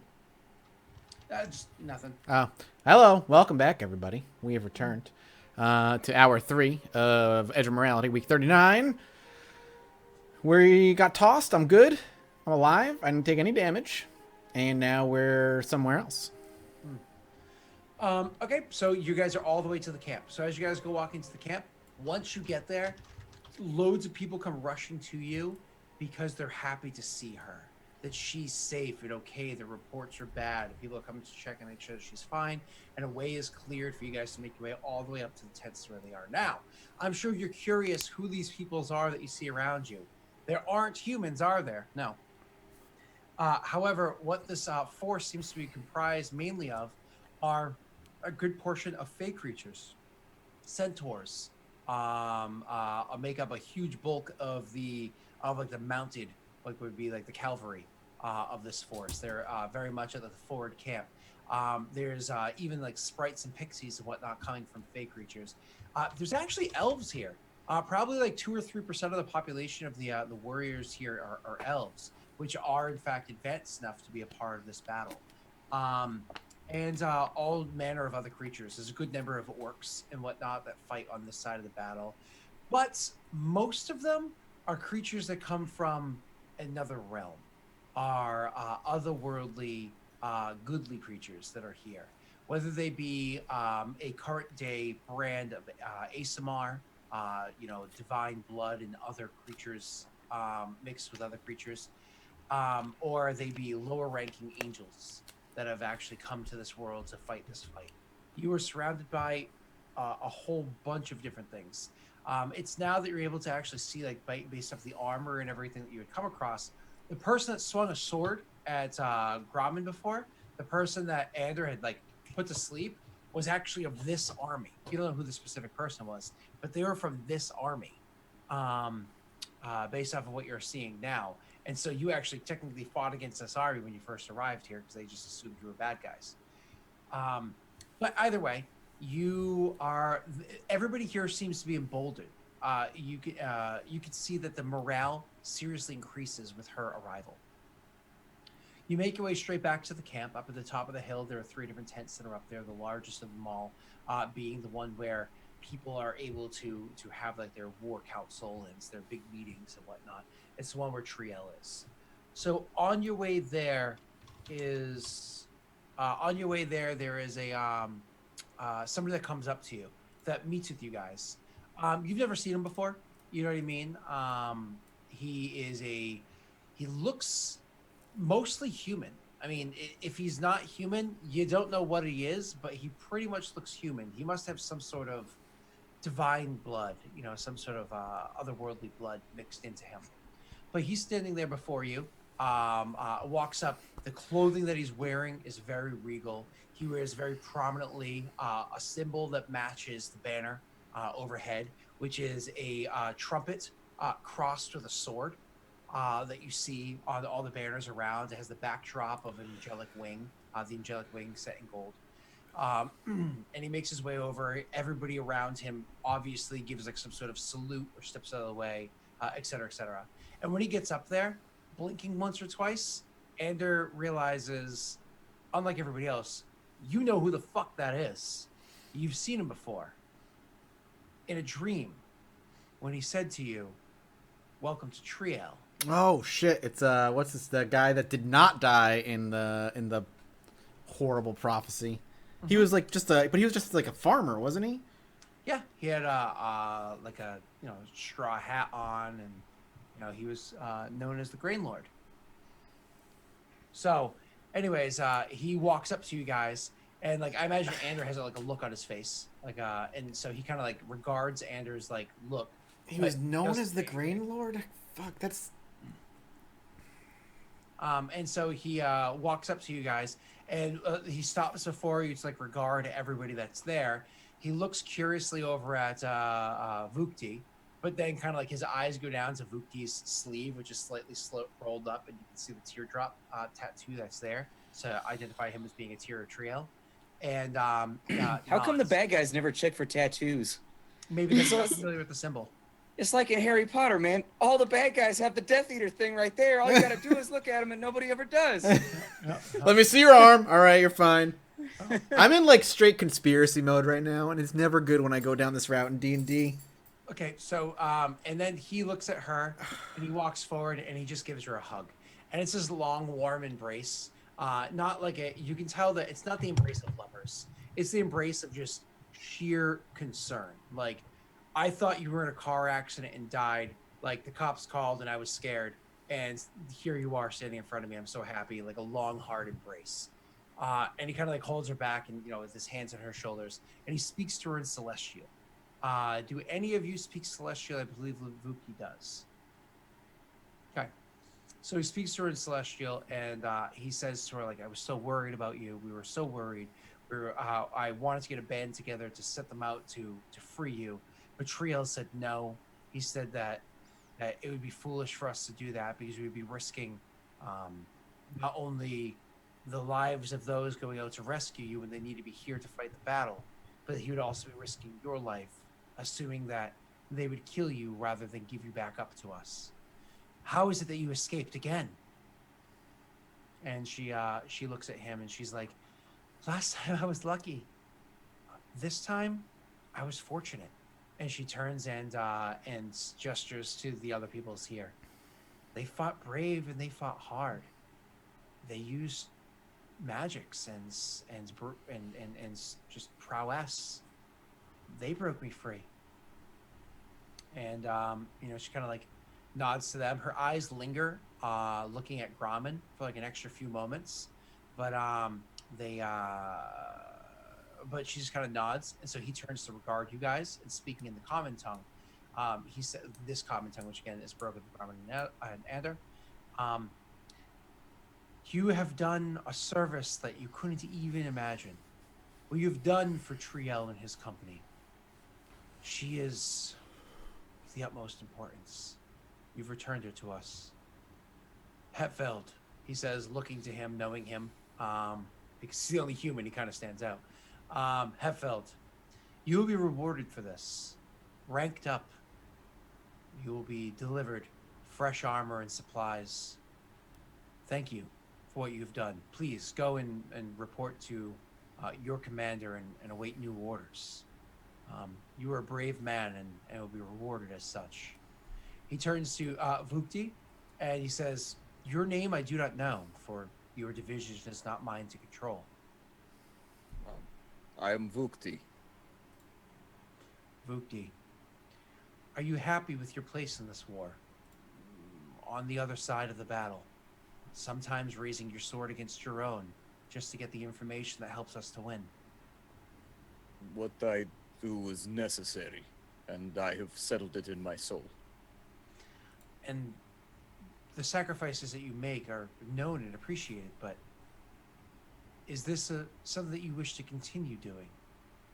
Because you do it well. I go where I am needed. If this is the way that I will help the war, then this is the way. If you require me back here to fight alongside the main vanguard, I shall do that as well. For me, I have no preference. I have settled this in Vukti's mind. Then you as well shall be rewarded. You as well will be appropriately ranked for this. Your name will be remembered.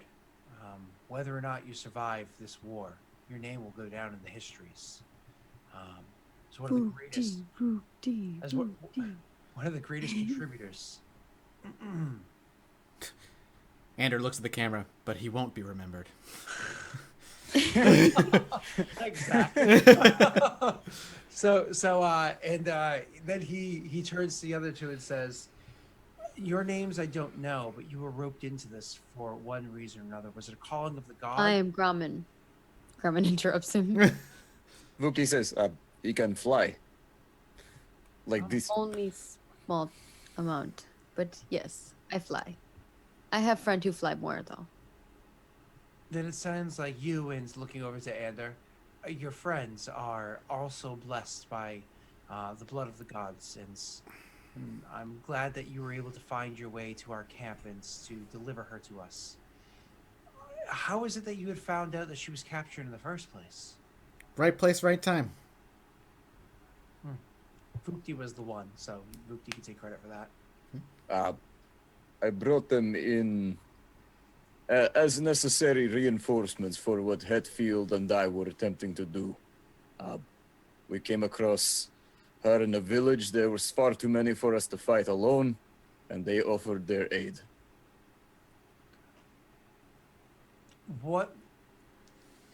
I will question it no further. You did well. Hetfield belongs in this camp, and so he needs to be where he is. With the three of you, would you like to Plot camp. Would you like to meet Triel? Ander will nod. He's like, I'm sorry, you got ours, but we didn't get your name. I keep forgetting it. I've got to look it up really. It's Sakali Siriel. Oh, so this is the one right here that we were asking about. Mm-hmm. Okay. He looked just like the same guy that I saw in her memories? Mm-hmm. Okay. But he was very far, so it's hard to make out those details before, which is why I didn't tell you it was the same person. Is there just a place where Grumman and I and Vukti or whatever can just kind of decompress and sit down, have a little quiet time? Absolutely. I'm sure the battle was fought hard. I can only imagine the numbers, them to you. And I imagine that if you're going to present yourself before Triel, you would like an opportunity to bathe. All of these things can be provided for you. Great. Not to mention, I would like some time to catch up with my friend here. I'm sure you would. Please. And he gestures for somebody to come over. Could you show them to a place where they may rest, grab food, and perhaps bathe? Have their armor scrubbed and cleaned. Inform those that are in charge of such things and see to their comforts. We will see you perhaps tonight for dinner. Ander just nods. Sure. It was I like This- eating. This one here, while he bathes, do you have ale? Any sort of imbibement? He turns to the person that he was just giving orders to and says, and they need to celebrate their great success and what they've done for our cause. See to it that they can celebrate appropriately. Yeah. Andrew kind of like nods a thank you at Vukti for the recommendation. Okay.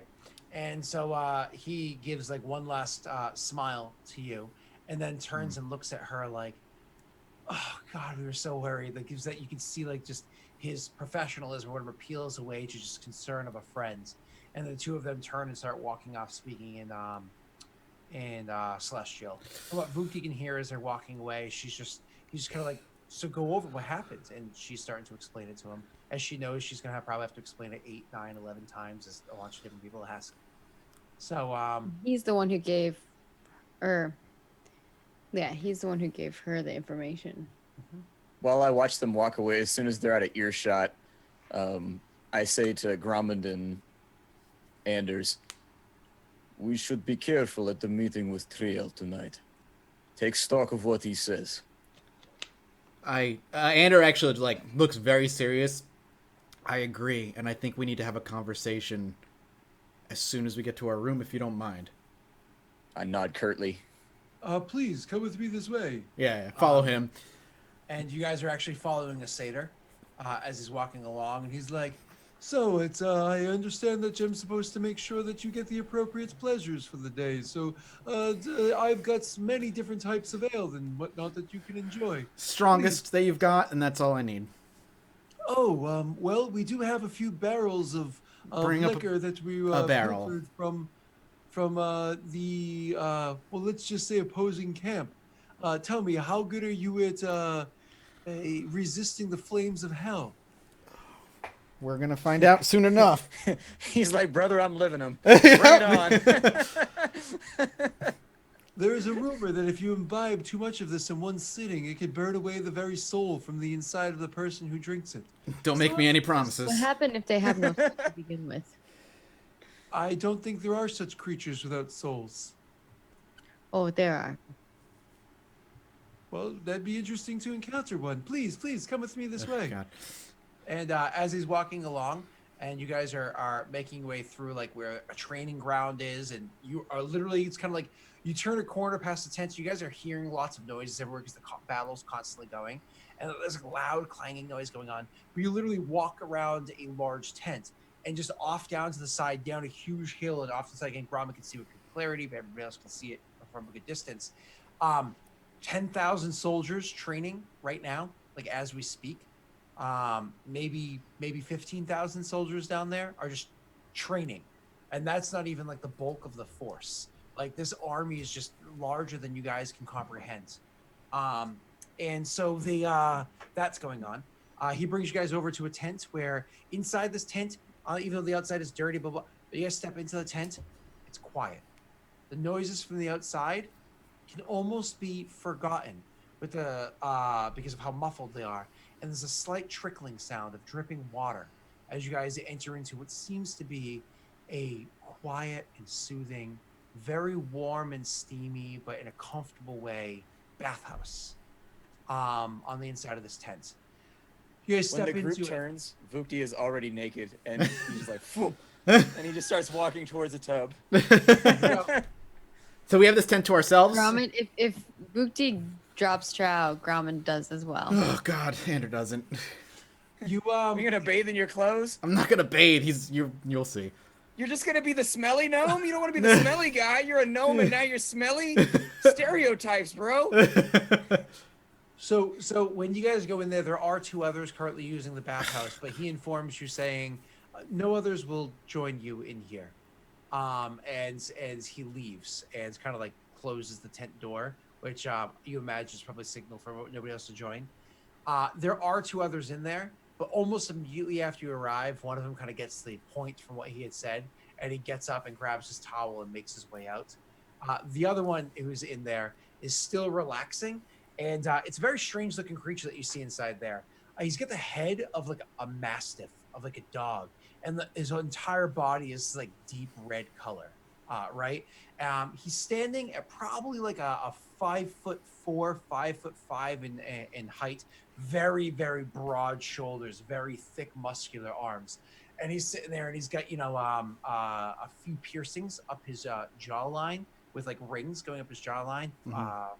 Four of them going up there, and he's just relaxing. And even though people came in and whatnot, his head's still kind of like up and laid back. And I like how Scott knows I want to talk to the party in private and now just won't give it to me. and so he's just relaxing and sitting there. For a while, Ander kind of paces and keeps glancing his way until eventually Ander gets impatient and just stares at him the entire time. So after maybe like 20 minutes of straight standing, finally here, and he leans forward and he's like, "What? We were promised privacy."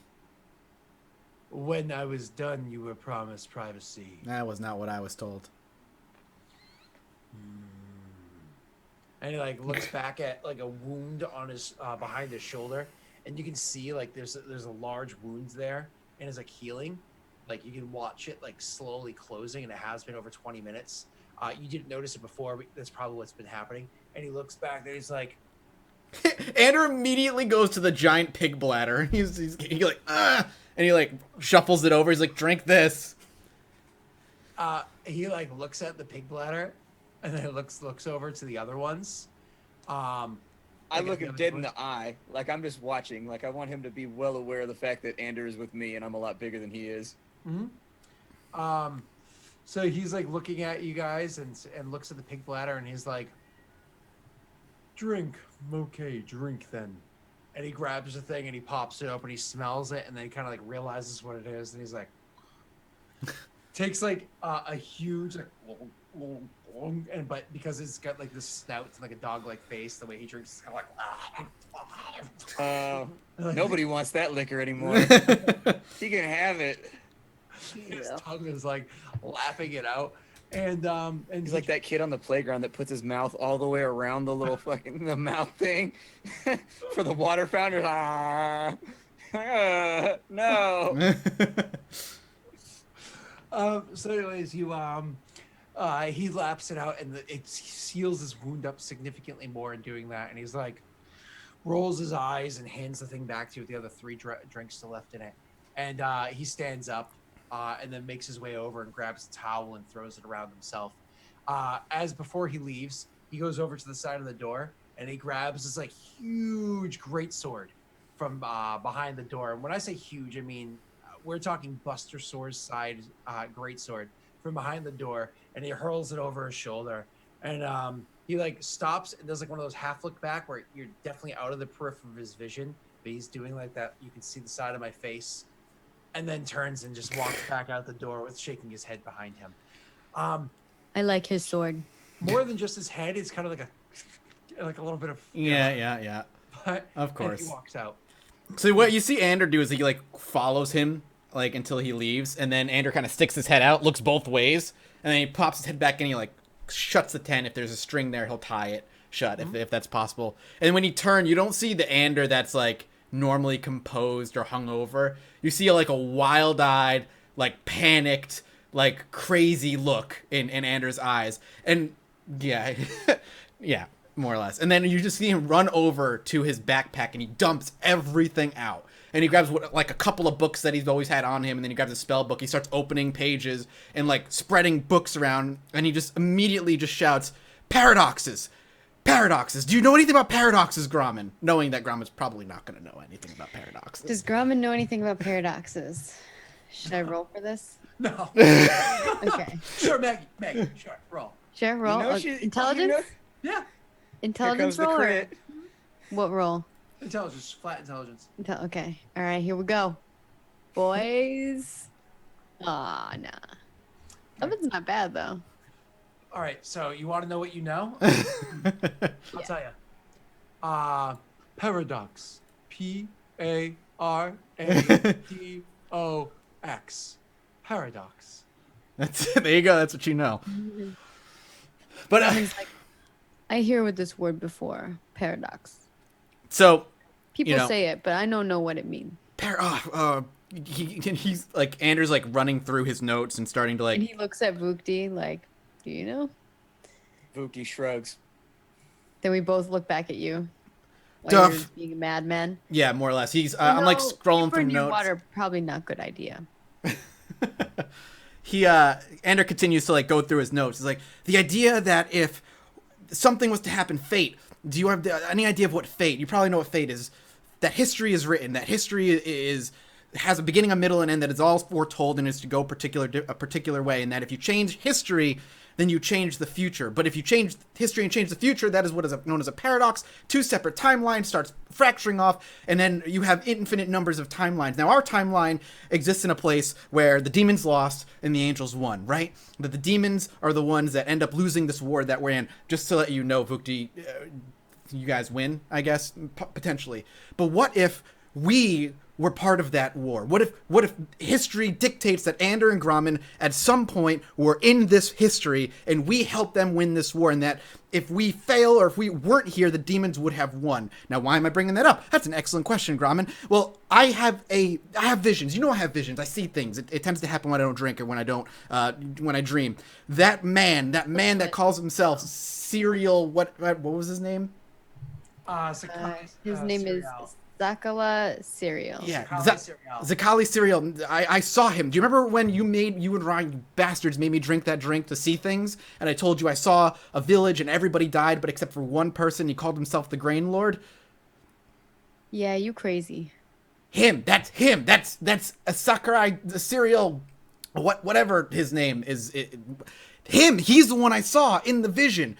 What if I'm right? What if his name, Sakale Serial, plus the girl, they're not what they say they are? What if they're both working for the demons and that they are currently moles on the inside? And if we don't stop them, because we have this knowledge, I've seen it in my visions, that we know that they are not working for them, they lead this army to certain doom. They lead this army to a fight they can't win. But you and I, Grommen, with this knowledge, we can stop that from happening, and we turn the tide of what could be the very last fight. Now, granted, they're winning already, which might be why the demons have these two people working with them. They're moles inside the army. We stop them, we let them win the war, and our history is not changed. Now, if paradoxes are multiple timelines, I imagine that Vukti and Grommen are like chilling in the tub while Anders just like going off. Yeah, and like all this time, Ander is like ripping through books, he's scrolling notes, he's like crossing things out, he's circling things, he just looks like he's going crazy. And if we don't stop them, our future is changed. We might not exist. Or we go back to a world where we do exist, but the demons won the war. What if this is something we have to do? Vukti just looks confused at this point. That's, because I figured, yeah. Vukti doesn't like really comprehend you're from the future or anything like that. What will happen. There is no need to be flustered. I expect tonight's dinner will be interesting, to say nothing else. I have not told you why I am here. Why are you here? I'm somewhat suspicious of Triel. I've been doing this for some time, staying behind enemy lines. The orders used to come, they used to be very clear-cut. Now, they are meandering. They don't seem to know what they want. Instead of the glory of our god, it's to the glory of Triel. Right! That's... And then Ander snaps and he points. Exactly! That's what's happening! They're insiders working to muddy the waters. Because the demons, right, they're losing, right? Right now, Vukti, they are currently on the losing side of the war. Sure.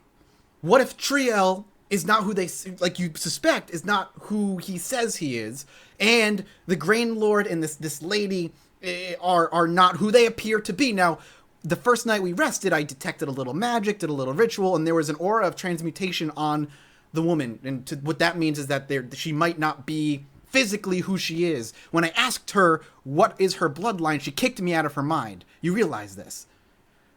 Sure. I told you. So if the three of them are working to undermine the winning side of the war, and we don't stop them... Okay, small one. What you want us to do? How you want to stop them? Well, if we're correct, they have to just simply die. Okay. Grumman gets up out of the tub. When we go to dinner, can you, with Cyriel, did you see any magics upon him? I did when not we just have spoke? time. I need time to cast that spell. I didn't have the time. However, the scroll you gave me, one of the spells I can cast, and it will force them to show their true selves. So, we must find a situation where does the spell go on them? Is it like a magical trap? How does it work? I will cast it, and it will hit an area, and that area they'll be forced to show their true selves. Maybe you do that at dinner. That's what I'm thinking. Perhaps a doorway that they are all going to walk through at one point or another. If we're at this dinner and the soldiers are around us and we cast it on them and their true selves are revealed, then they'll be surrounded by those who want them dead. They will be outnumbered. Well, can I make a survival check to see what phase the moon is in tonight when we go to dinner, so that we can actually pass it off as natural moonlight? If we, because I assume a big laser disc thing coming out of the sky. It'll also cause damage, so either way they're gonna know. Yeah, and you're also gonna be inside of a tent, so. Even if we were outside, like, it's gonna cause damage. But like, So if yeah, we are wrong, what happens? You cast the spell, there is nothing on them. What goes wrong? and if they are who they say they are, then you have nothing to worry about. Gromit and I, or at least I, in the name of magic, will at least take the blame. I need to know. I need to know. With him taking blame. If I am incorrect and this is how history plays out, then I do what I do, and I am punished for it, and I accept that. But if I'm right and your suspicions are right, Vukti, then they have to be caught before everything happens, before this battle happens. I mean, you've said it yourself. She keeps getting captured over and over again, constantly. If she is getting information and then sending that information to the enemy side by being captured and then being rescued over and over, that would help their cause, the demonic cause. I think your suspicions are well placed. It is what I came here. This is why I agreed to dinner. I need to see Triel. If he fancies, I did not think it was as grand as you propose. I merely began to wonder if he become drunk with his powers, no longer serve our god, and sees himself as a new god. Yeah, kind of Ander, looking wily and kind of crazy, nods like very emphatically. Still scrawling in his books. He only has like a couple of books. He doesn't have everything at his disposal that he usually has, but he is basically just like trying to look through his books and see if anything makes sense. But what you need to cast the spell? I have it. I have the scroll. I just need the scroll. I have. Okay, bring scroll then, and we see their true form tonight. Agreed. Well, if I'm wrong, that'll make for interesting, but I don't think I am. I think this is... Best to scrub up. It is not good to hang dirty if we are wrong. When you say that, you just see Ander touch himself, and I cast prestidigitation on myself. Just like, I look clean. Still standing there, butt naked. Difference between being clean and enjoying a good soak. Like, don't you miss that? Like, if you had prestidigitation, you would still miss, like, taking showers. It's, like, the best part of the day. Right? Especially when it's winter now, so it's all super cold. You get into the shower. My shower has a window on it, so I open the window, and, like, the winter wind blows in, but you're underneath hot water, so you get, like, that hot springs feeling. It's nice. I love it. I'll brush my teeth in the shower just to be like, I'll be in here for, like, 3 or 4 more minutes. No problem. I mean, Ander probably would take a shower, but the look on him is not normal right now. He's not, like, all... He's hyper-focused. Like, there's drawings that say, like, paradox, and there's lines, and it says timeline fracture, and it's, like, one line, then it breaks off into a bunch of lines, and, like, he's in his own world. Yeah, you're Charlie in front of the whiteboard right now. Yeah, exactly. Yeah. Exactly. So, yeah, I'll bring the scroll with me tonight, and obviously my spell book, and, makes it very clear, like, prepare yourselves. Like, if our suspicions are correct, a battle is going to break out.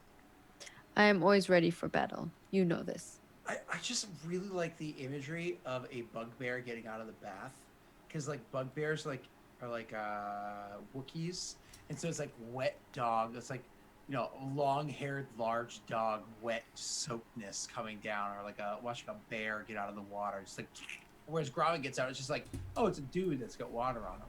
They're like, no, you're just like like all of a sudden your fur like poofs out and Yeah, you got to do it like Beauty and the Beast. You gotta shake it out and then. Boom. So the next 3 hours brushing. Hey, Gromit, can you get that? That's why bugbears have the long arm ability. It's like a brush their back. That's what Yeah. Yeah. You got to give your back a nice comb over, otherwise the bugbear ladies won't like you. Yeah. You can't have that all unstyled and dreaded out in the back. You got to get like something stylish going on. Yeah. Put in a couple little bows, some ribbons, a nice little twirl. Everybody knows that evolution happens for the benefit of mating. And bugbears got long arms so they can be all stylish with the bugbear ladies. Exactly. If you can't reach your back, no bugbear ladies for you. I like hairy back. So you guys are finished getting yourself all cleaned up. Ander, how much do you drink throughout the course of the rest of the day? Nothing. he's like completely oblivious to his surroundings outside of his notes and his studies right now. So He feels like he cracked something.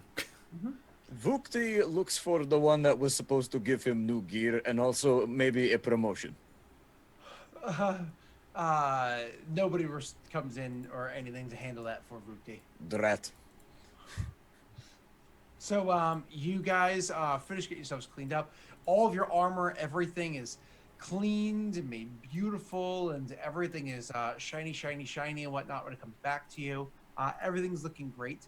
At one point in time, you actually bump into Hetfeld, and Hetfeld is happy to see you guys. Hetfeld actually has his same suit of armor, but with new adornments on it to show that he has a higher rank.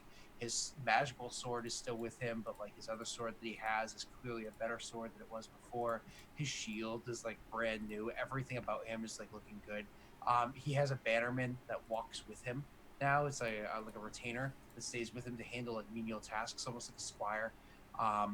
He informs you that he has a couple dozen troops that now follow his command. Like he actually is doing well for himself all of a sudden for what had just happened. He's like a middle-class caveman now. Did you guys want to inform him about anything, or do you just leave Hetfield out of it? Like, oh, good for you. You just I don't tell him anything. I feel like Ramen would, because they kind of were bonding. I think Vukti would too. What would you guys say? So he kind of comes up to you guys, and it's one of those like, how do you like the camp? I fear I must speak with you in private, my friend. Is the camp that bad? No, it is fine. I had bath. I smell good now. I don't smell good. Wet bugbear. Like, listen, as he's kind of like walking away from you, he's like, there's this camp that has a decent band over there. You should listen to them. The way they shred it up, it's great. They're using the armor of the fallen as percussion. I mean, they just go to town on those things. I love drum. The armor of the fallen. It actually sounds like it could be a pretty good name. I want to talk to him about that. And go ahead. Tonight, you may wish to bring your men over to the command tent. We are going to dinner with Triel. And Anders, though he does not say anything, he suspects that we have brought back the devil woman to here, and that she has some magics on her that make her look like something she is not. Tonight we will attempt at dinner to dispel these magics, and we may have need of your aid. Yeah, I'll be there. I will come. I will join. I was not I was not invited, but I was a part of this, and so I will assume that I was, based off of my part. It doesn't sit well with me to do things like this and to be conniving, but considering that I was seen as a traitor not but hours ago, and now I'm seen as a hero, I don't mind risking that again if once again we are right in our concerns. I Well- would suggest you stay nearby. If the magics do not exist and do not fall off of her, there is no need for you to hang like we will. I appreciate your concern, but I'm not worried about my own neck. He says, and Ander, I'm sure. Yeah, a little wince. I turn to Grumman. You were saying, I'm sorry. Oh, I only say what you say. Very well. We will see you tonight. He nods and does like the whole arm clasp handshake thing, and goes off to do his things, and good magic scrumming, and makes his way to the things that he's going to take care of. We can flash forward to the meeting Sure. later on. Don't mind me. It's almost midnight here, so I'm being all yawny. So as you guys are making your way to the to where it is that you're going, to the camp up there, as you guys go walking up, you meet with Sakale and Prudence right away, and there's other soldiers about, but they don't matter. There are other clearly higher ranking people and whatnot about, but they don't matter. There's 3 tents at the top of the hill. The one that you're going to be going into is the main tent. The one that, as I said beforehand, is the one where all the war council meetings and whatnot take place. But you're outside those tents at the moment, and as you've experienced with the one tent you went in so far, these seem to be tents that have magical properties that kind of like dull the sense of the outside, so it makes it feel more comfortable when you're in there and whatnot. Extra planar to at least some degree. So you go up there and you meet up with them. The first person that she's happy to see is as you guys are going there, she's like, "Oh, it's so good to be back home," and she'll actually take several steps forward and give Grommen a big hug. I mean, it's one of those things where she gives Grommen a big hug, and she'll actually nuzzle into Grommen's neck just a little bit, and she's like, "Thank you, I appreciate you bringing me home." And then she'll back off and go and give like a quick hug over to Vukti. She walks up and gives him a hug, but Vukti's broader than Grommen, even though Grommen's stronger and I think slightly taller. Vukti's like thicker, especially with the fur. So it's kind of like one of those, like it takes like a second try to really get it right, but gives Vukti a quick hug, and then goes over to Ander and will actually drop down to a knee, because she's tall. So she drops down to a knee and looks to square off and looks Ander in the eye and says, "It's not too late for that kiss." She says, like, somewhat jokingly. Yeah. "Thank you." And she stands back up and says, "Well, I mean, I'm looking forward to you getting the opportunity to serve Triel. Triel is incredible, isn't he?" And she looks over at Sakali. He's like, "Triel's the best. There is nobody that could have fought this war the way Triel has. There's nobody that's going to win this war the way Triel will. His leadership is something that has no equal." What makes his leadership so good? He turns and he gestures outwards towards an active battle going on down below. "We have been outnumbered consistently. When the numbers were in our favor, 5-1. More often than not, 20-1. And yet we hold. And yet battle after battle, we win. We didn't understand this land before, and so we lost battles from time to time, but with her joining us the past couple of years, we win consistently. Odds don't matter. Quality of warrior doesn't matter. It's our faith, and it's the guidance and the leadership of Triel that makes this possible. These lands will be free of these demons soon enough. Soon enough. Whatever contracts they've struck, we'll find them and tear them. Whatever lands they hold will be returned to the peoples that had them before." He's talking about battles where they're just assaulting this town and defending it constantly. No, we're talking about open warfare. Oh, okay, gotcha. He turns to you and says, "Can you think of another warrior, another leader another humble man that can do such things as this? I can think of no other.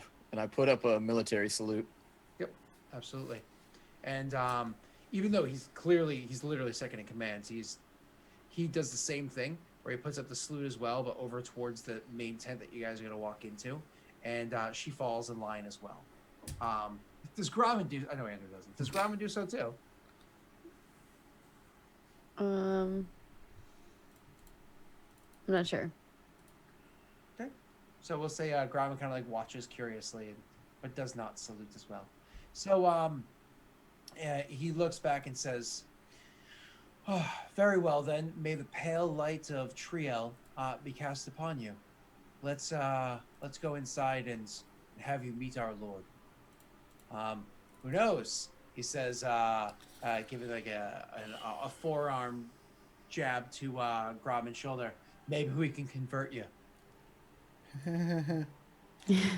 That's not creepy at all. Grumman's like, he's just kind of like smiles and gives him a punch back and looks over at Ander. Okay.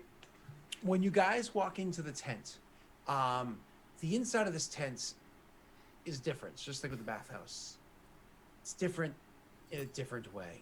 You walk into the tent, and you are literally standing inside of a ginormous mansion on the inside. The place is the hall that you walk into is huge. It is so large. I mean, you're talking. You'd have a whole battle right here in the open chamber, and have room to sit there and play checkers off to the side as well. All of the walls are comprised of gold. All the walls are adorned in gold. The pillars are crafted of ivory. On the walls themselves are huge paintings and portraits of artwork. Artwork of Triel, a gorgeous archangel that is standing over a battlefield with a great sword in hands, gesturing onward as soldiers behind him are charging over the battlefield, and tons of other like paintings and whatnot that pay like an homage to the triumphs that Triel has had. And so as you guys go walking in and you see this place, and it is bright inside here. This feels like midday in the summer, not a cloud in the sky, pale sunlight pouring into this place. You combine that with the reflective gold colored walls, and every one of you, because all of you have dark vision, every one of you finds the light in here to be stinging. It's like, ooh, like we can handle outdoors normal lights, despite our races, but this is like too much. It's like you actually have to squint to see inside here. But you're just taking it in, and it's absolutely incredible. It's definitely awe-inspiring, if a bit ostentatious. After a few moments, you start to hear footsteps as they make their way down the grand staircase in front of you. I had already described to you the luminance, the brightness of this place before, but the creature that comes walking down the stairs seems to be the source of this light, even if he wasn't visible before, because light is coming off him himself. It makes him so hard to perceive because of how bright he is. You see standing before you at a hulking 9 feet tall, however, in a slender form, not one of a Grommet or Bugbear-esque or Vukti-esque shape, in a graceful 9 foot tall form with these ginormous, gorgeous white feathered wings behind him, adorned in breastplate that is it made of white gold or silver or something? Like, it is just absolutely beautiful, and a trumpet at his side. He walks down the stairwell and stands before you at the, how the stairs kind of go up and branch off around the sides at the landing that's immediately before you, and stands there for, honestly, it could be a few moments or it could be a few minutes, but a while, as you guys kind of like try to take in the light, and then your eyes start to adjust to it. Yeah, it's still bright, it's still a bit burny, but at least you can you can see now. You can kind of take it. Certainly, if you look away from him, you can see more clearly than if you're looking directly at him. He finally reaches his hand outwards and gestures for you guys to come forward. Is this where we want to do it? Here? Is it the plan? Like, just literally right here. Like, not even go to dinner. Oh, right. Where we're going to get dinner. Right, Yeah. all right, yeah. So move he forward. reaches out his hand and gestures for you three to come forward. And with that, why don't we take our final break? Sure. All right, we'll be back in a few minutes, guys. Don't go anywhere. I gotta get a beer. I owe a beer.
All right. Hello, everybody. Welcome back. Final hour.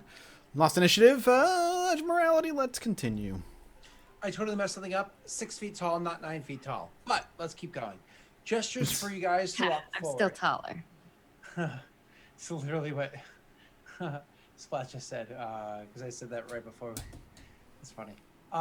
You weren't there yet. So as you guys so he gestures for you to come forward, do you? Andrew doesn't. I'm a double agent. I know how this game is played. I'm going through the motions. Okay. So you don't walk forward, Ander? No. Does Grommen? Okay. Yeah, Grumman does. So Grommen and Vukti walk forward, and Ander kind of like hangs back. Yeah. And his eyes rest on Ander, but doesn't say anything or do anything. You guys come forward to like sit at the bottom of the stairs. Then he grabs the trumpet from his side, and he's like,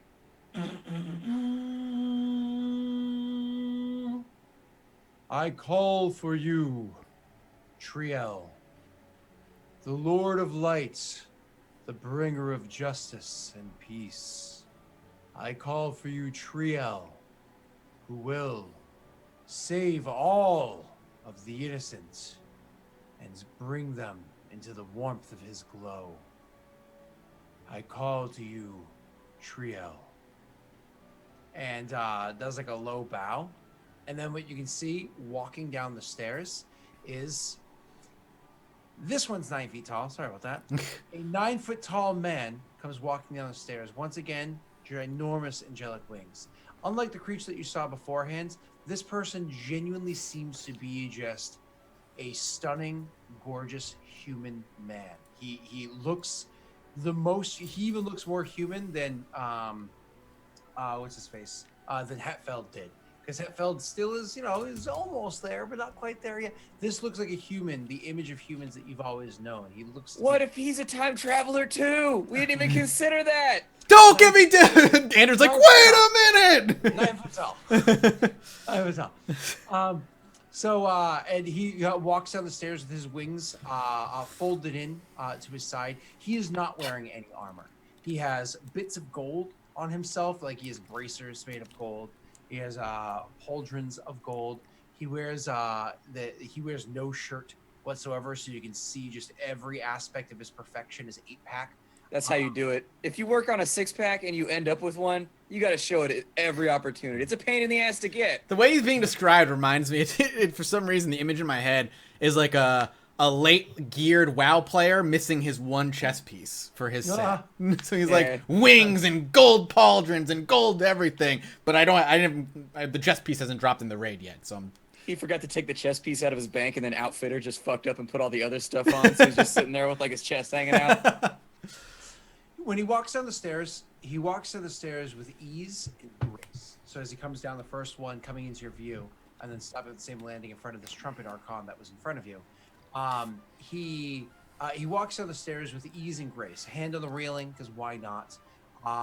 There's no like nervousness, there's no pretentiousness or whatever. He's just walking downstairs, and he stands before you. Again, I described his upper half, his lower half. He's almost wearing like an armored kilt. You know what I mean? Like you can tell that the kilt that he's wearing is just extremely well designed. It's very angelic. It's designed with gold filigree and whatnot that goes through the stark white color of the clothing. The reason why I say armored is not because there's like plates in it, because of like the thickness to it. You imagine you could stop most swords at least part way, right? Yeah, this is definitely like tier 2 paladin armor minus the chest. He's stacking those bonuses. So he walks down the stairs.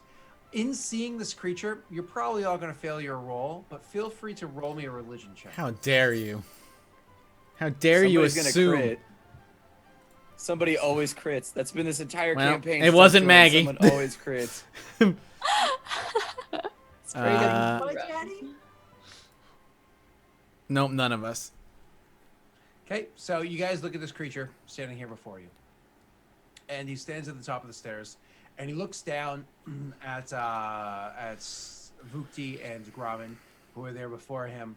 And then Grommen's impressed by his wings. He has a thing for wings. Ander is several steps back behind them. Mm-hmm. And so he looks to them and he gives them a warm smile. And then he looks out to Ander and looks at Andrew a little concerned. He'll turn to his trumpet archon, and the archon takes a few steps forward and calls out, "In the back there, who are you?"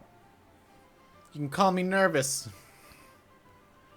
He looks back to the creature that you believe to be Triel, standing there, who nods, and gives you a warm smile as well, and a welcoming gesture forward. I thank you for the offer, but I'm very happy where I am. The little one suffers from anxiety. Do not mind his lack of manners. The trumpet archon responds saying, "The lack of manners will be tolerated, but are certainly minded." Nod. So the trumpet archon starts to walk down turns and starts to walk up the stairs. Gestures towards going up the stairs, to which Triel has not spoken yet. Will then turn and start to walk up them. Behind him, the trumpet archon will start walking, and say, without looking back that way again, "If you're too nervous to join dinner, you're welcome to stand there." And Damn it. and in saying that, it's actually a will save. Oh, asshole. Yeah. You mean wisdom. Does this the one gnomes get 2 rolls against? Advantage roll? Gnomes have advantage on all intelligence, wisdom, and charisma saves. Hooray. 19. It's pretty nice. Okay. So with your 19, you're able to ignore the compulsion for you to literally stand there. Oh. Gotcha. Yep. All right, And, moving. If we're going so- to dinner, I guess we're going to dinner. So everybody's walking their way up. I thought that was planned to Yep. have dinner. It is. As you guys make your way up the stairs, the first ones up there are going to be, of course, Vukti and Grommen. And they're both tall, too. So as you guys are walking into the room, you literally get to walk into the room to watching it transform. You get to see like the last 20% of the transformation happening, of it going from being a war council room, like literally this half of the room is already a dining room with a huge, gorgeous set table and golden plates with golden goblets to drink from, and chairs that are made out of the highest quality stone and gold filigree put inside them. To the tail end of the room, the very back of it, is a huge war map with like pieces that are set up on it that are floating in front of it and whatnot. The back half of the table also having pieces on it to be moved around to set up where soldiers need to go and where combats need to happen. And as you like watch the tail end of it, it's literally like they spin in place, which makes no sense because they're part of a stone table, but they like spin in place, disappearing. And as they do so, appearing in their place instead is, as I was describing, a set comfortable table. And that happens all the way over to the wall. It's like a curtain is drawn back to effectively show you, instead of one thing, a different one. So you guys can see the tail Dylan, end of that. wow. That's the mage summoned a feast. Yep, yep. Wow. You guys are ruining Dungeons and Dragons with your crappy video game. This isn't 4th edition. You can't make WoW references. All I ever got from mages in World of Warcraft was teleported to Darnassus. Like, ah, you bastards. That's even better.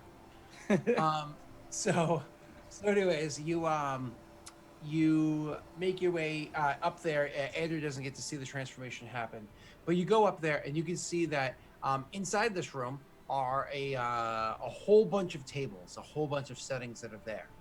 However, they're not all the seats are taken. As a matter of fact, you guys are perhaps the first ones there. It is clear which seat is meant to be Triel's. The very end of the table is a chair completely cast in gold for him to sit on. The radiance that is coming off of his trumpet archon is making everything once again shine inside here. He himself is not glowing in this obnoxious way. And so he makes his way over to the chair and sits down as you see another angelic creature come over and start to pour wine into his goblet and to a few other goblets that are near his seat. You see sitting on either side of him are his 2 advisors.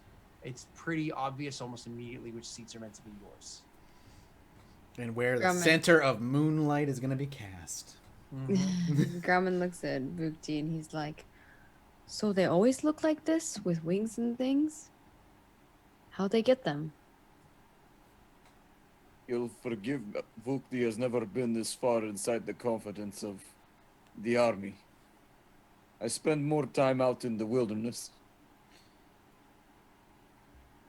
Oh, so you no see them like this before.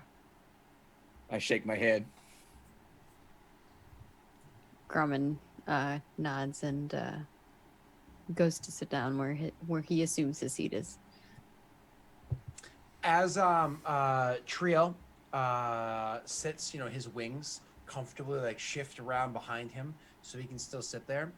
But as a few other Archons seem to find their comfortable place sitting here, as they sit down, their wings actually will fold into themselves and almost disappear. It's one of those, if you want to get uncomfortably, awkwardly look behind them, you're welcome to try to do that. But from where you're sitting, you can't see their wings anymore. Cool. But they all look the same still. The only one that's glowing is the one that had been acting as his herald. None of the other Archons in here are glowing like that one. All in all, it's you three plus those three and a dozen others. Shortly after you sit down and are poured your first goblets of wine, Hetfeld makes his way up the stairs as well. And the Archon actually will go like, and like announces Hetfeld and his new rank and everything and his most recent successes. And he will join you guys. Whereas the three of you sit on one side of the table, and the table is extremely wide. On one side of the stone table, he will actually be sitting across from you, but on the opposite side. So a solid like 10 feet from you, but because of the width of the table. Okay. Dinner just kind of happened at this point. All right. The first course is immediately brought out. The first course being, a soup and other things to go with it. And it's going to be a many-coursed meal. All right. I mean, if conversation just kind of happens and we're just like chatting, eventually it's kind of like an out of nowhere thing. Trio has not spoken yet. However, do any of you guys speak first? No, I mean Grumman will speak if other people are speaking, but he's very like interested in the food as well. Okay. So eventually, because they were having a bit of a side conversation to each other over there. Eventually, Sakali calls out to you guys and says, "Welcome to a feast in your honor. Thank you for coming, and thank you for all that you've done, returning to us our beloved member here. We're looking to end this war swiftly, and with the guidance of Triel and the aid of myself and of Prudence, we expect this to happen, and to happen within a year's time." And how so? Well, it seems like we know where it is that Gratz will be. He has a pattern to him. How do you come upon this pattern? Spies, he says. Who are these spies you speak of? You're sitting next to one of them. The Tears of Triel have done a lot of work to procure the information that they have for us. Again, Gratz has a pattern to him.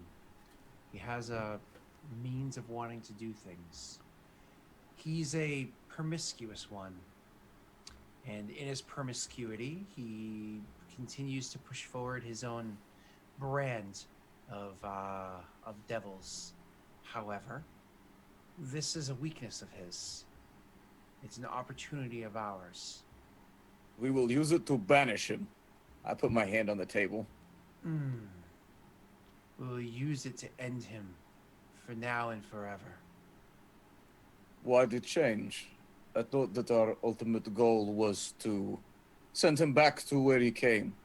Now we speak of killing. Can we even do such a thing? It's not an easy thing to accomplish. It's something that can only be done by certain things Scott, that exist in these planes. in our history, Gratz is still alive? Yeah, absolutely. Yep. Okay. He's an archdemon as opposed to an archdevil. But he's a Yes. devil here. Correct. Yeah. Okay. So he says, so we will kill him because there are things that exist in these worlds that can kill these devils, and we have a means of doing so. Question. Sorry. I just it's information that I kind of don't know if Andrew would know or not. What was he the devil of before? There is no devil of for him. God, is there such thing as this devil ofs? Oh, I'm so sorry. So sorry. I understand what you're saying. He was of the 8th or the 7th. And who is now in his place in our history? 1 second. The Grain Lord? You're a goofy boy, Mathis. Don't lie to me. No, I'm not. Give me 1 second. Damn it. I'm so sorry. I'm pretty sure it's the 7th. Sorry for asking these questions, but I feel like I'm curious what he would know. Blah, blah, blah, blah, blah. I'm so sorry. No, it's kind of an out of left field question. I apologize. Yeah, you're a shitty person. Shit.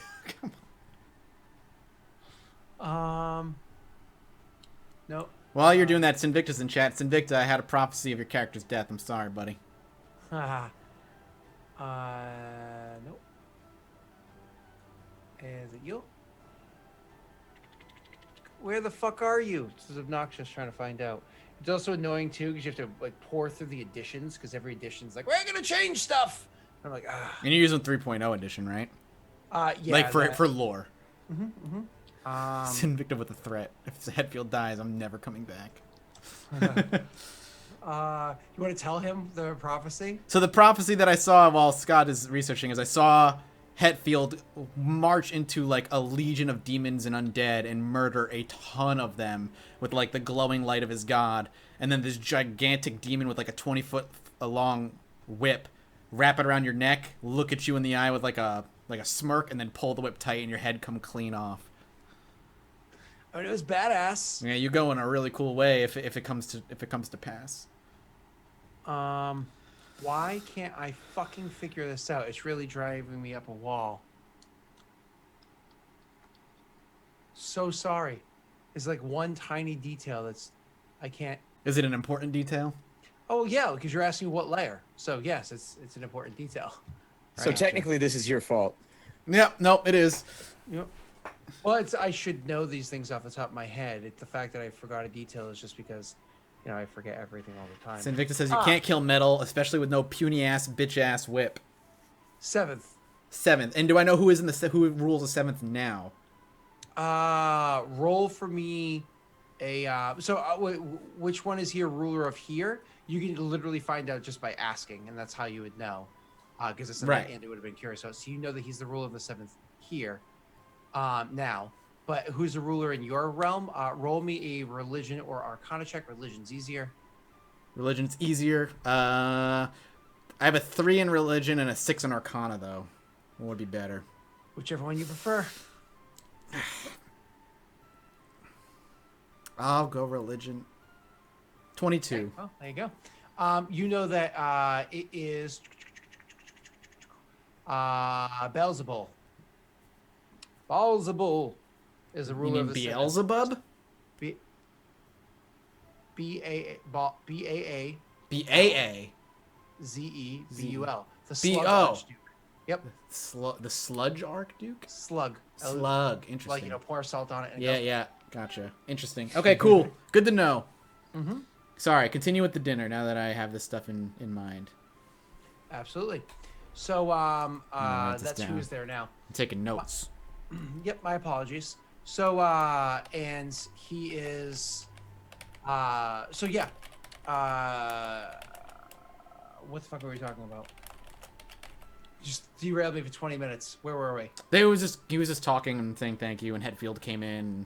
Highfield came in, sat down, so on and so forth. So yeah, and you were questioning why?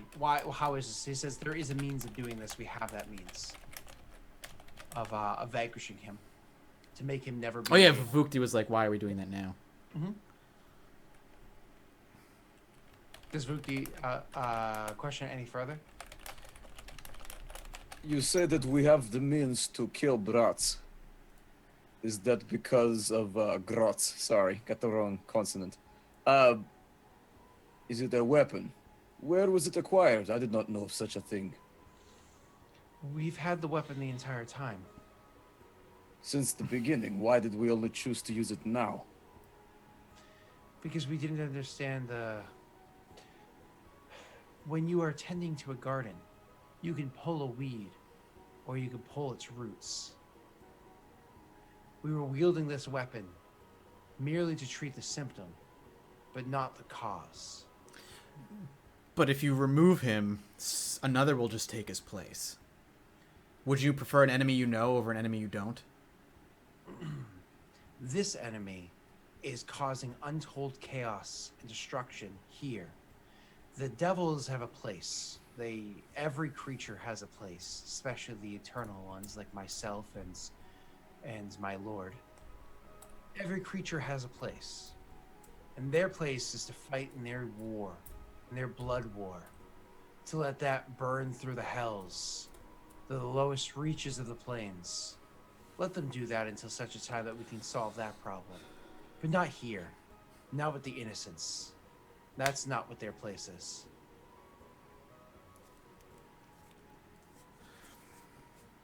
Why the sudden change between banish and kill? I saw this in my orders when I was at the other camp. Either way, he is gone. So why now do we wish to kill him? He found his way up here before, and he has sights set on here. With the new devil, the new archduke, whoever they may be, the likelihood of them having power immediately in taking that position, power enough to come up here and to wreak havoc like this, is impossible. They would be consumed in their own little wars, which will stretch on for eons, just trying to establish themselves in the new position. And then, in their place of that war that goes on down there, it'll take eons before they can even grab any interest up here. It'll be peace. At least for a time, it'll be peace in these realms. Once again, the innocents will be able to rest. And who will rule the innocents? Obviously, they will need some form of government. That is of their peoples to decide. The wise ones, like your friend Hetfeld here, will bring their attention to the gods, will pay their worship to all that deem it worthy, many of them to Triel.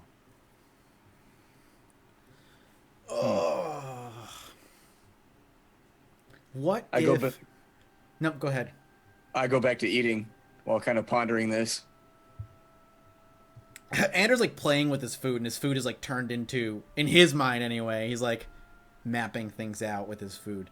It's like, what if Trios actually is an angel, but as suddenly, like you said, Vukti or Splat, like now just lusts for power, and his two advisors are demons or devils, and they're looking to kill him so he can take his place in the seventh ring of hell and becomes the Slug Lord or whatever. That's also a possibility. Still, using Moonbeam would be good, at the very least, to reveal the other two. If he is actually an angel who just becomes a devil, which I assume... Is that possible, Scott? Would my character know if that's possible? Yeah, I have no idea. An angel fucking become a devil? You tell me a fallen angel could exist? In what ridiculous lore could a fallen angel exist? So exactly. So like, and what if... reside over hell? There is no lore so stupid that an angel can fall and reside over any portion of hell. So like you said, maybe he's gotten too big for his britches and now wishes power? That's the two ways that I see it. There's a couple ways. So there might be devils, and Trio might not even know, and they're manipulating him into doing something stupid or kicking off a war with people up above him after he gets done here and like a lust for power. It's possible he's in on it. I mean, there's a lot of different ways this could swing. I think No matter I what, I think you should do the moonbeam. yeah, I'm thinking at the very least, the root of this is there's this badness is happening. Whether Triel's an angel or not, I think the other two are definitely not. Especially after recognizing one from my vision. So, Grauman, seeing that Bukti went quiet, kind of like elbows him, and he's like, "What you think?" Vukti is not sure. Vukti does wish for this war to come to an end. But when it does, Vukti has no home to return to, no family. So perhaps this war is where Vukti is meant to be right now. I continue to just kind of scrape around the plate with the fork. you know, I've lost my appetite. And you see Ander like Grauman reaching. understand these feels. Yeah, after you guys have that conversation, Anders just like, I've lost my appetite. And he just pulls out the scroll. I'm just going to fucking do it. Let's just fucking do it. And I'll cast What a Moon. G. And just like cast Moonbeam centered Are you on. doing it under the table at least? Well, or yeah, just- I'm going to keep it on my lap and like mutter it. It can't take too long to cast. I'm going to just hit it centered on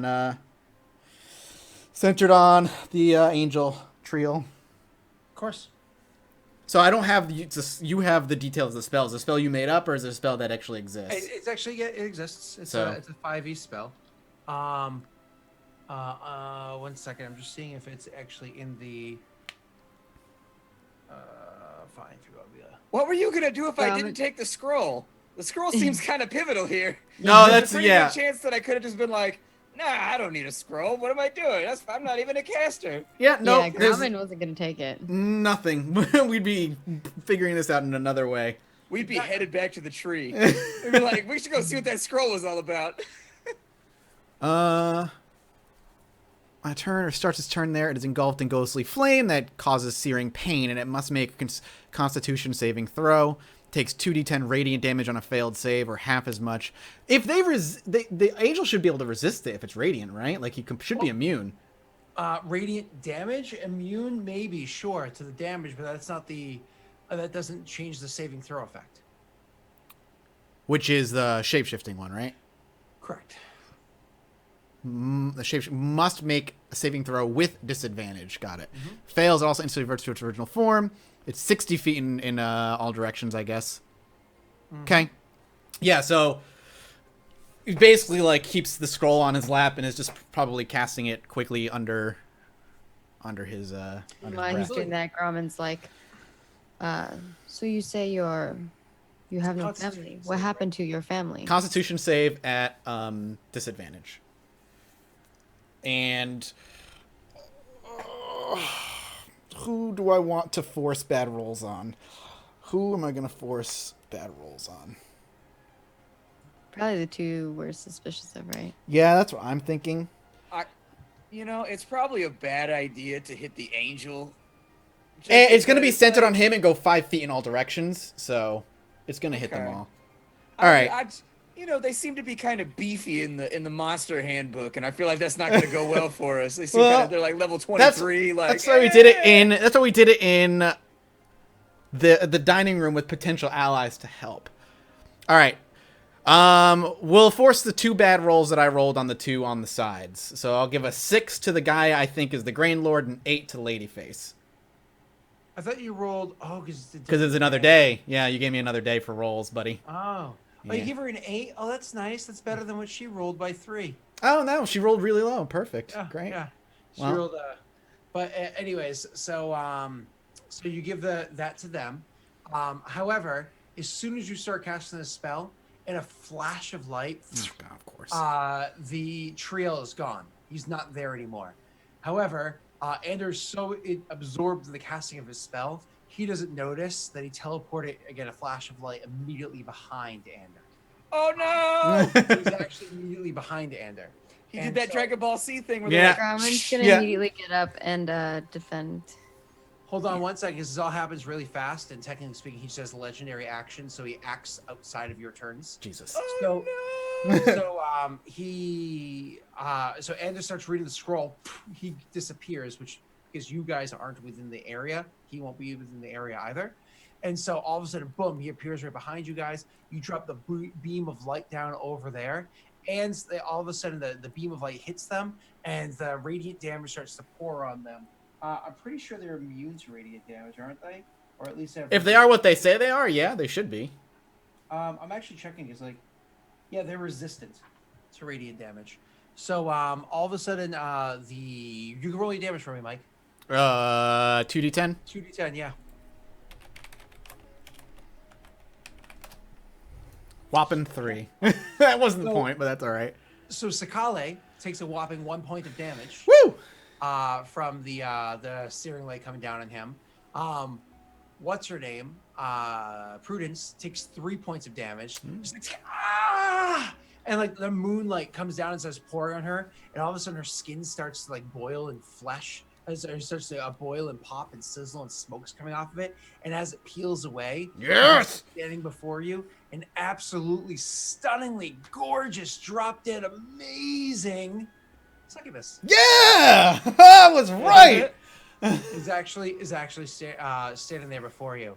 My worst nightmare is that we were just reading in this too far and nobody was like guilty and we were just gonna fire this spell in the middle of like a military meeting and everybody's gonna be like, oh, the fuck you did. So I know Grommen saw the flash from behind, and Grommen stood up and was going to defend Ander. And so he goes to defend Ander, but Triel like reached outwards, and in reaching outwards, all of a sudden a sword appears in his hands. Goodbye. It's a great sword for a 9 foot tall, large sized creature. It's a sword that's larger than anybody standing there. Here comes the reroll. I need Son's Triel himself. So he's holding the sword, and he was raising it, but as soon as that happens, his eyes go from looking down at Ander to looking up at her, and he's gone from where he was standing, and he's holding her by the throat. Anders probably peed himself a little, but he's fine. Oh, I hope he does some awesome angel shit and just like melts her from the throat. He just like sets her on fire without doing anything. Mm-hmm. So he's holding her I'm by assuming the he throat. probably wants information first from her. But fatalities. And while he's holding her, he takes his sword and he turns it and shoves it into the ground. A burst of light comes for all of you guys. A burst of light comes shining off of the sword. I mean, you can finally like blink away the what is it, like flashbang effectively that happened. You can see that he's now standing inside of a circle of runes. The runes are all around the circle, and a whole bunch of runes inside and throughout it. And Ooh, circle of truth.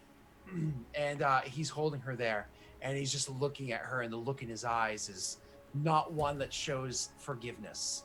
And Sakale, who just kind of like realizes what's happening because he was getting ready to fight, and he kind of like realizes everything that's going on around him, gets up, completely ignoring the fact that you guys are there. Now, unfortunately, they're going to speak in Celestial. So that's only one person over here that can understand that, unless I Mathis actually has... don't have Celestial. I have Abyssal. I don't have Celestial. Oh, you would have Celestial as well. 'Cause Okay. you'd be able to speak both sides. Yep. Cool. So Mathis, unless you have comprehend languages available that you can cast super quick. No, I need 10 minutes. That's fine. So they start speaking in Celestial. So Sakale, walking up to her, immediately says, who are you? And she says, who I am is my own business, and not anything that I need to tell you. And he's like, and he turns to Triel, who will then, with his hand still on the sword, tightens his grip on the sword, and a huge pulse of light happens again. And you can see like she's all of a sudden her eyes glow with sunlight, and her whole flesh starts to boil and sizzle around her. And she's like compelled to tell the truth, as opposed to compelled not to lie. She's compelled to tell the truth. She says, I am the daughter of Gratz. And he's like, he says to Sakale, continuing to question her, he says, and why are you here? Why do you think, you fool? I was here to turn the war. You didn't seem to be doing that very well.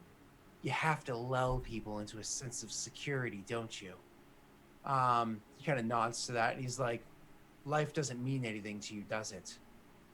And she just looks at him like, why are you even asking this question? Like, you're an idiot. Continuing to press, Sakale asks her, then what was the long run? How are you going to be able to defeat Triel? We were luring you into a trap. That was the plan this whole time. To lure you into a trap. To finally throw you out of the power that you have. To defeat you forever. And, he looks to Triel. Triel says nothing, doesn't do anything, whatever. Then, where is this trap? How is it going to happen? You and I have been planning it for some time, haven't we? That was when it was going to be sprung. However, I was supposed to be a key proponent in that. You know of his tastes. You were going to send me as your helpless little schoolgirl. Someone for him to take and to have his ways with. Not even knowing the act of evil that you were doing by sending his daughter. But that's okay. You've outsmarted me, outwitted me. I'm sure you'll be able to win the war without my help. She says, I'm sure you'll be able to win the war without my and it's like her tongue starts to like sizzle and pop and burn because she was about to lie. She was using sarcasm. How did you get involved? Did you kill her and take her form? Like, obviously referencing who she was just pretending to be Prudence. I was always Prudence. I was Prudence before the war started. I knew what was going to happen. I knew that there was going to be some self-righteous angel that was going to come and try to disrupt our activities here. And so I was sent here to be a real person, to exist in the histories long before you ever arrived. It worked, didn't it? He actually seems aggravated by that himself, and it's one of those like he would want to strike out at her, but he can't do so. It's not what he's supposed to do. And he says, well, it seems as though those that are here to serve Triel, those that are here to worship Triel, do so with such faith that they're able to bring others into the fold.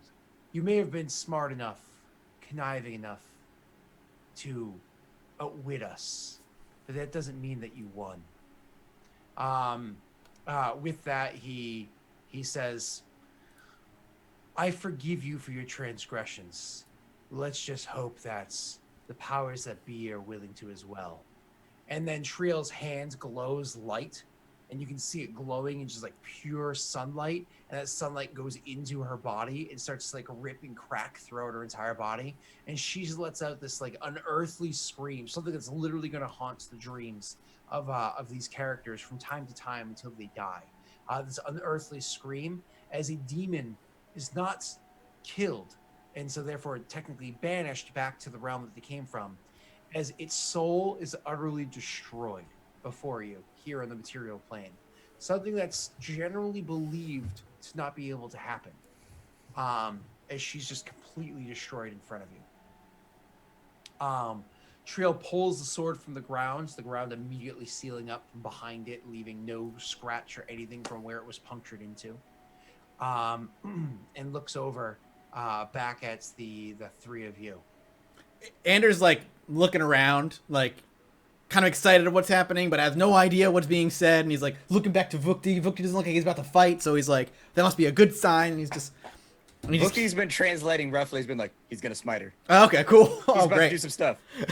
Hold on, he's holding her by the neck. Grauman's probably been like, what he say now? Awesome. So yeah, you give your quick little side commentary. Certainly nothing that would get you a job in sports, but commentary enough to get them by. The trio looks to you, looks to the three of you, and then for the first time speaks and just simply says, "Thank you. Thank you for what you have done for my camp, for my people. What you have done here, the plots that you've unraveled, what you've shown before me, proves to me that we are right in our cause. Batter them down, and they come back. Beat them into their plane, and they return. This devil needs to be removed forevermore, to have his soul utterly destroyed forevermore. Thank you for what you have done. And with a wave of his hand, he actually waves over all of you guys, and every single solitary one of you, all of your armor and everything glows. And I'm not even joking. All of your armor gets +1. Yay! If it was already Sweet. +1, it's now +2. What? I'm really upset that I'm saying this. Every weapon you're holding now is now +1. I should have taken the dagger. If it was already +1, it's now +2. Why are you sad by saying that you weren't prepared to give Because us bonus? Robin is a fucking walking arsenal! That's your own fault! I know! Because Gromit is now the wealthiest person you know. It makes sense. Ugh. Oh wait, so do my rings count too, or is it just armor and weapons? Armor and weapons. All of them. So more or less your Okay, so not any. armaments of war are all become +1 and +2. I have so many weapons. I know. Was it gonna be selective? Just your axe. Just that. Just your Is it bow. +1 magic bonus? Yeah. Yeah, it becomes a +1 weapon, which makes it technically a an uncommon magic item or whatever. And +2, which Gurgle is now +2, makes it a rare magic item. No. It goes rare, and then Gurgle is now very rare, and +3 is legendary. That's how it goes. Yep. After like that happens, Ander kind of plops back into his seat and puts his head in his hands, and he just kind of mumbles to himself, though I'm sure the other two can hear. He's like, I wasn't 100% sure that was gonna work, and then starts feeling for like alcohol without looking up, like for alcohol, because he hadn't drinking like days. When you do that, you actually feel a hand on your shoulder. It's like a jump. He jumps. You look and you see Sakale. He had walked over and he's sitting next to you, and he's like, "And that, my friend, is why we have faith. You have good in your heart. It may be tortured, but you have a good soul. I don't know all of your story, but I can see your pain. You had faith in what it was that you were doing, in the act of good that you were doing. You had faith, and you had the guidance of Triel here, his presence to assist you. Had the guidance of Treel's sword up my ass. In your decision. You've done good here. We need to uncover all of this. We need to push our plans forward. We had put together a plan, and they will know that she's dead sooner than we would like. We will march at dawn, and we will end this. You might want to sit down with Gromit and I then, so we can explain a few things. I would love to do so, but for now, we need to plan the battle, plan the strategy. You are dismissed. You will leave. I will speak with you in the morning. Is there alcohol on the table that I can grab and walk away with at least? Yes, there fucking is. And grab like 2 mugs. And I stand up and I nod. As you And go I to start- walk, he'll actually put a hand on your shoulder one more time to like kind of stop you and have you turn back around. You would come across at one point in time, probably a sauna. If you can find your way back there, that will be yours. The 3 of you can use it as your home to relax in. You have earned this and much more. With a big swig, Ander will nod. Thank you, my lord. I am not your lord. Oh, I assume you say that to Triel, not to Sakale. Yeah, the trio. Okay, you say that, and when you turn to him and do that, Sakale also turns and gives like an appropriate bow to Triel. And I imagine you guys leave. Yeah. Mm-hmm. I've Yeah, had enough stress Gromit- for tonight. Gromit has this like he he hasn't been sure about like what his faith is, but he's definitely like confused about his faith. As you guys are walking out, you can make your way. I imagine, and correct me if I'm wrong, the walk to your sauna is a relatively quiet one because you guys will speak there. Hepfeld himself is like so taken aback by what he just witnessed. He literally just watched the archangel slay a demon in front of him and destroy her soul. Like holy crap, that's incredible. That's amazing power. And so he like doesn't even say like his goodbye to you is barely even mumbled out as he kind of like stumbles off into his own direction, to kind of like take in the amazing power of godly power that he just witnessed. Okay. You guys make your way back to that tent. Am I correct in saying that you're silent pretty much the whole way? Yeah, I'm drinking. Okay. So you guys finally get back there. Grauman can easily find his way back there because he can retrace his steps, no problem. When you guys make your way back there, Andrew's already tipsy, but you're inside your tent. The tent is currently empty. Perfect. I sit down heavily against like one of the, I don't know if there's a bench or anything like that. I sit down heavily and I sigh. And Vukti says that we are still alive. This is good. Ander plops himself up against the barrel of like hell alcohol, I guess is what it is, and nod. He's like, "Your suspicions were right. At least, sorta. Both of our suspicions were kind of right." Yes, the truth was somewhere in between. I walk over to the hell cask thing with the soul ripping liquor and I pour like the biggest like cup you've ever seen, like almost up to the top. And I raise it towards Anders and also towards Grauman. I did not think I would be alive to ever drink another one of these. Cheers. And then I sit back down and just start drinking. Ander, as I say, takes his empty flask and fills it with this. Okay, you take a drink and you're familiar with it. Does Grauman take a drink as well? Yeah, Grumman, but before he takes the drink, he does the cheers and he says, but now we must fight. How do we fight these demons? And he takes a drink. Okay, so you're no problem, Vuti, because you're familiar with it. Andrew and Grauman, roll me a dexterity save. Oh, Jesus. A deck save. A deck save on liquor. Yeah. That's a weird one. 7. 20! So Vukti and out of practice and Andrew out of instinct, when they take the drink, they feel this rolling flame burning up their chest, and it's one of those you can already feel you're gonna like verp. You know what I mean? But as you turn to the side and you do so, an actual spray of fire comes out of your mouth. However, Grauman is not so graceful. Grauman's like, bleh, and it sprays over the two of you, singeing a whole bunch of the bugbear and like singeing some. It's one of those things where you guys like take a couple points of damage, nothing worth rolling. But you're like, as like you literally burps fire in your faces because Grauman just is like, bleh. I did not survive angelic wrath just to be burped to death, Grauman. Oh, we should all drink this and then burp in front of enemy. If you drink again, you should face the wall.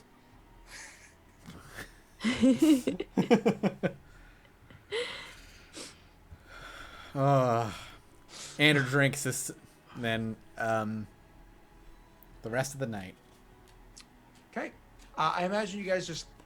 Grauman was looking to speak, but it looks like Andrew is less interested in speaking and more interested in.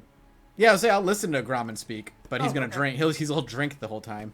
Well, he asked a question, but you all just made fun of him. Oh, what was the question? I don't remember. He's Before I took sensitive. the drink, he said, but now we must battle. How do we defeat the demons? I do not know. Truthfully, I assume that they will be killed like any other enemy on the battlefield, but Vukti is concerned about this. That someone like Triel could not know that they were his advisors. You saw the power he wields. How could he not know? I mean, you have a point. And he did stay, the minute I started casting, he did appear directly behind me, so he was out of the area of effect. Not saying that he isn't what he says he is. I mean, we just watched him cast divine magic. Very powerful divine magic at that. I do believe he's an angel. I don't distrust his character. I distrust his judgment at this point. Vukti, I don't know if you've heard us talking about this before, but bluntly, Grauman and I are not from this... Clearly not from this place, but we're not from this time either. Mm-hmm. We are from a time far, far, far in the future. A time where Gratz he lost, but he didn't die. He's still alive. He still exists, but as a demon instead of a devil. Perhaps that is why Triel has changed to his desire to kill Gratz. Maybe he knows of the future somehow, like you do. It's possible. I'm not sure how he would have found out. We do not know how you came here. It seems to me that there are many strange things happening. To answer your question, Grommen, we kill them like we kill anything else. When they die, though, they get sent back to hell. They don't die permanently. They're banished from this plane. But that mean they can come back? That is true. But without the right magics, you cannot permanently kill them. And the Well, layers... what magics we need for permanent kill? Magics I do not possess. Magics that you just saw Tyrell use. That kind of magic. Or maybe we need more of that magic. And Grumman kind of like pets his great axe. I do not think it will be us who fights with Gratz. Something seems to Vukti like it would be something Triel wishes to do himself. If he has power to take and destroy Prudence, perhaps he has the power to destroy Gratz now. It doesn't change the fact that in my vision I did see his other advisor and called himself the Grain Lord. I wonder... I still can't help but shake the feeling that perhaps Triel does take Gratz's place. And maybe not even necessarily because he wants power, but maybe because he believes that if he becomes or takes the place of Gratz, he would cease invading the mortal realm and he'd be seeing himself doing a greater good by sacrificing himself in a way. Vukti was thinking perhaps something that we do not know will happen between now and the battle tomorrow. It's also very possible. You have knowledge of the future. I see no way that Triel would change. He does not seem like a being who changes from banish to kill. He is angel. The only thing that would make him change is knowledge like you have.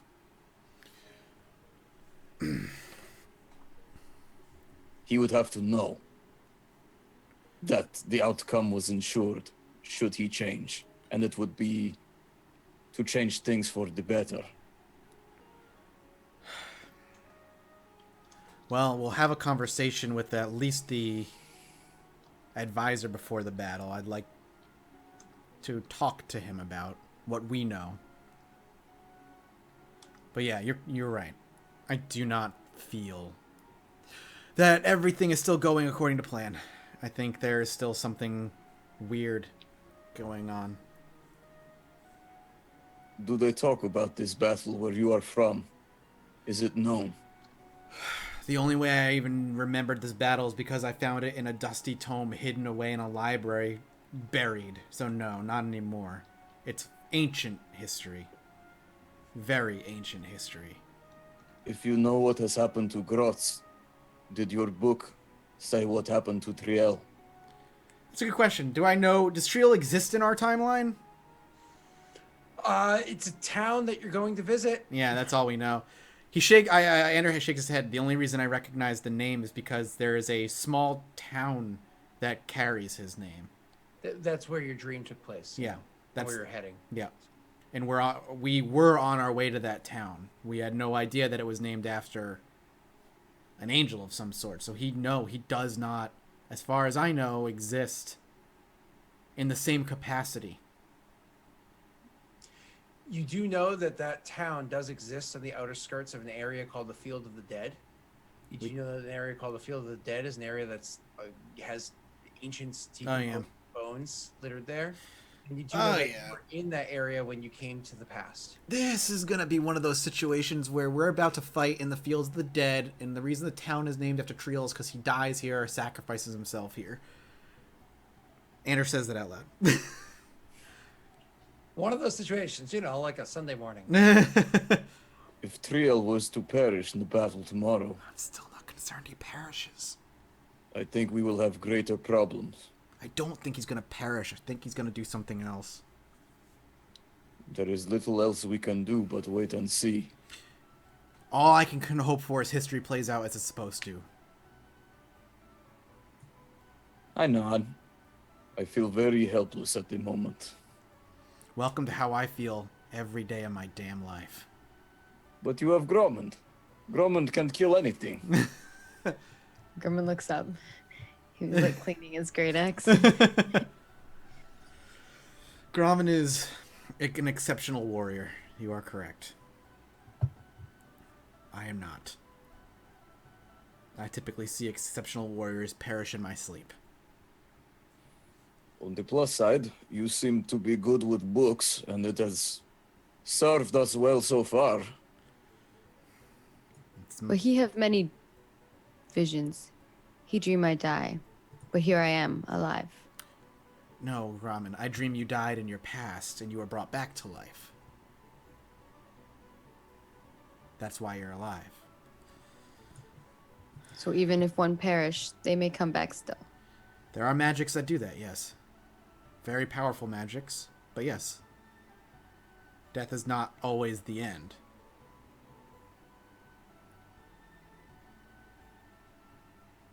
And there are other spells out there that could bring you back as something as cute as a squirrel, Grommen. Squirrels are very cute. Vukti likes squirrel. Hunted many squirrel for dinner. Good change. They're good friends too. You don't have to eat them. They help you find bigger things to eat. You have taught a squirrel to hunt? No, but they see creatures. They help you find them. You help them, they help you. That is how many creatures are. I feel we are as well. I had a dream. One that I at least should get off my chest with the two of you. And it doesn't bother me as much as it normally would because in our timeline, he's already dead. But Hetfield is going to perish. Likely tomorrow. Well, we must stop this. Not We must sure. protect him. Not sure if it's going to be possible. If he is to die tomorrow, He dies should gloriously. we tell him? No. That won't change anything. From Why would you not tell him? From my experience, at the very least, from every time I've attempted to stop the person from dying, it usually directly led to their death. There was no Vukti- way around it. Vukti thinks this is correct. Vukti would not wish to know if he was to die tomorrow. Might make him soft in battle. I will prefer to know. I prevent it then. Brahmin, I promise if I see visions of your death, you will know. This is good to know. But tonight, and he takes a swig, I'm not dreaming of shit. True. Well, we will see How what can tomorrow you- brings, and we will be drunk when we arrive. And I start drinking. How can you know if you dream or not? How you control such thing? I swirl my flask. Alcohol's a magical substance, Grommen. Drink enough of it and you won't dream about anything. But you drink some earlier and then you have vision. I didn't So drink you lie. enough. Grommen, have you ever drank so much that you can't remember the night before? Yes. Andrew smiles like, that's how much I have to drink. So it's funny actually because just to be clear, Ander always has visions. It's just the idea that he drinks so much He doesn't remember. He doesn't recognize the fact that he's having his visions. He drinks to black out so he doesn't remember the having them. He wakes up so fucking either hungover or still drunk he doesn't remember the visions, but they're always happening. You know what I mean? Yeah. So he's just literally killing himself to not have to watch other people die. Yep. So fun Why and would you not want to happy see vision? character. That is what I don't understand. Wait, say that again. Sorry, Grommen. He's like, as he drinks another gulp, he's like, I just don't understand why you would want to see visions. You can help people. Andrew takes a deep breath and takes a swig, and he's like, Grommen, do you know what it's like to be 10 years old in your parents' home and dream every night of their death over and over and over again. How your parents are going to die, how your best friends are going to die, how your neighbors are going to die. And to tell them, and they laugh and they tell you it's just nightmares, and then eventually it comes to pass. And then you travel the world. Your parents ship you off to a school to learn magics, to control these visions. And you dream of how your professor is going to die, and your classmates are going to die, and those who live around the school are going to die. You get sick of it. It affects you. Maybe because you know do action, but at least you know these people. I know my family. I've tried to stop it. Every single time I have told them or warned them, even when they knew that I was having visions, their actions attempting to prevent their death directly led to their death. It was never avoidable. So I stopped wanting to remember them, so I could stop knowing how my friends or acquaintances that I had come to know were going to die. And I just moved. Constantly. From town to town, never getting close to anybody, till I got a job for you guys. And here I am. In 20 plus, by my calculations, over 20,000 years in the past, pulled into some painting, who, if anybody heard our story, would consider us crazy. Vokti thinks you should focus on good sides more. You focus too much on the negative. Right now, we have drink. I agree. He raises another glass and takes a swig. And with that, we can call the session. Sounds good. Thank God one of them was a demon, because I was going to die. If that wasn't going to happen. Oh, boy. Dude, I was going to sell you out so fast about Vokti didn't know! Vokti didn't know! That would have made sense. I would have done the same thing. I fully, if that was going to go down, I expected my head to be clean cut off from that gigantic sword. God. Did we? Because I know we did a lot of battling last week and everything, but we didn't get in. I don't know what our experience was, or because I know you normally just do only when we level. Yeah. I do. Some people call it milestone. You know what I mean? Like I think it's the hipster term for saying you fucking level when I tell you. Yeah, more or less. But more or less, like at the close of a story chapter, sort of a thing. Yeah. So not quite there yet. Maggie's like, so I just got 16 magic weapons.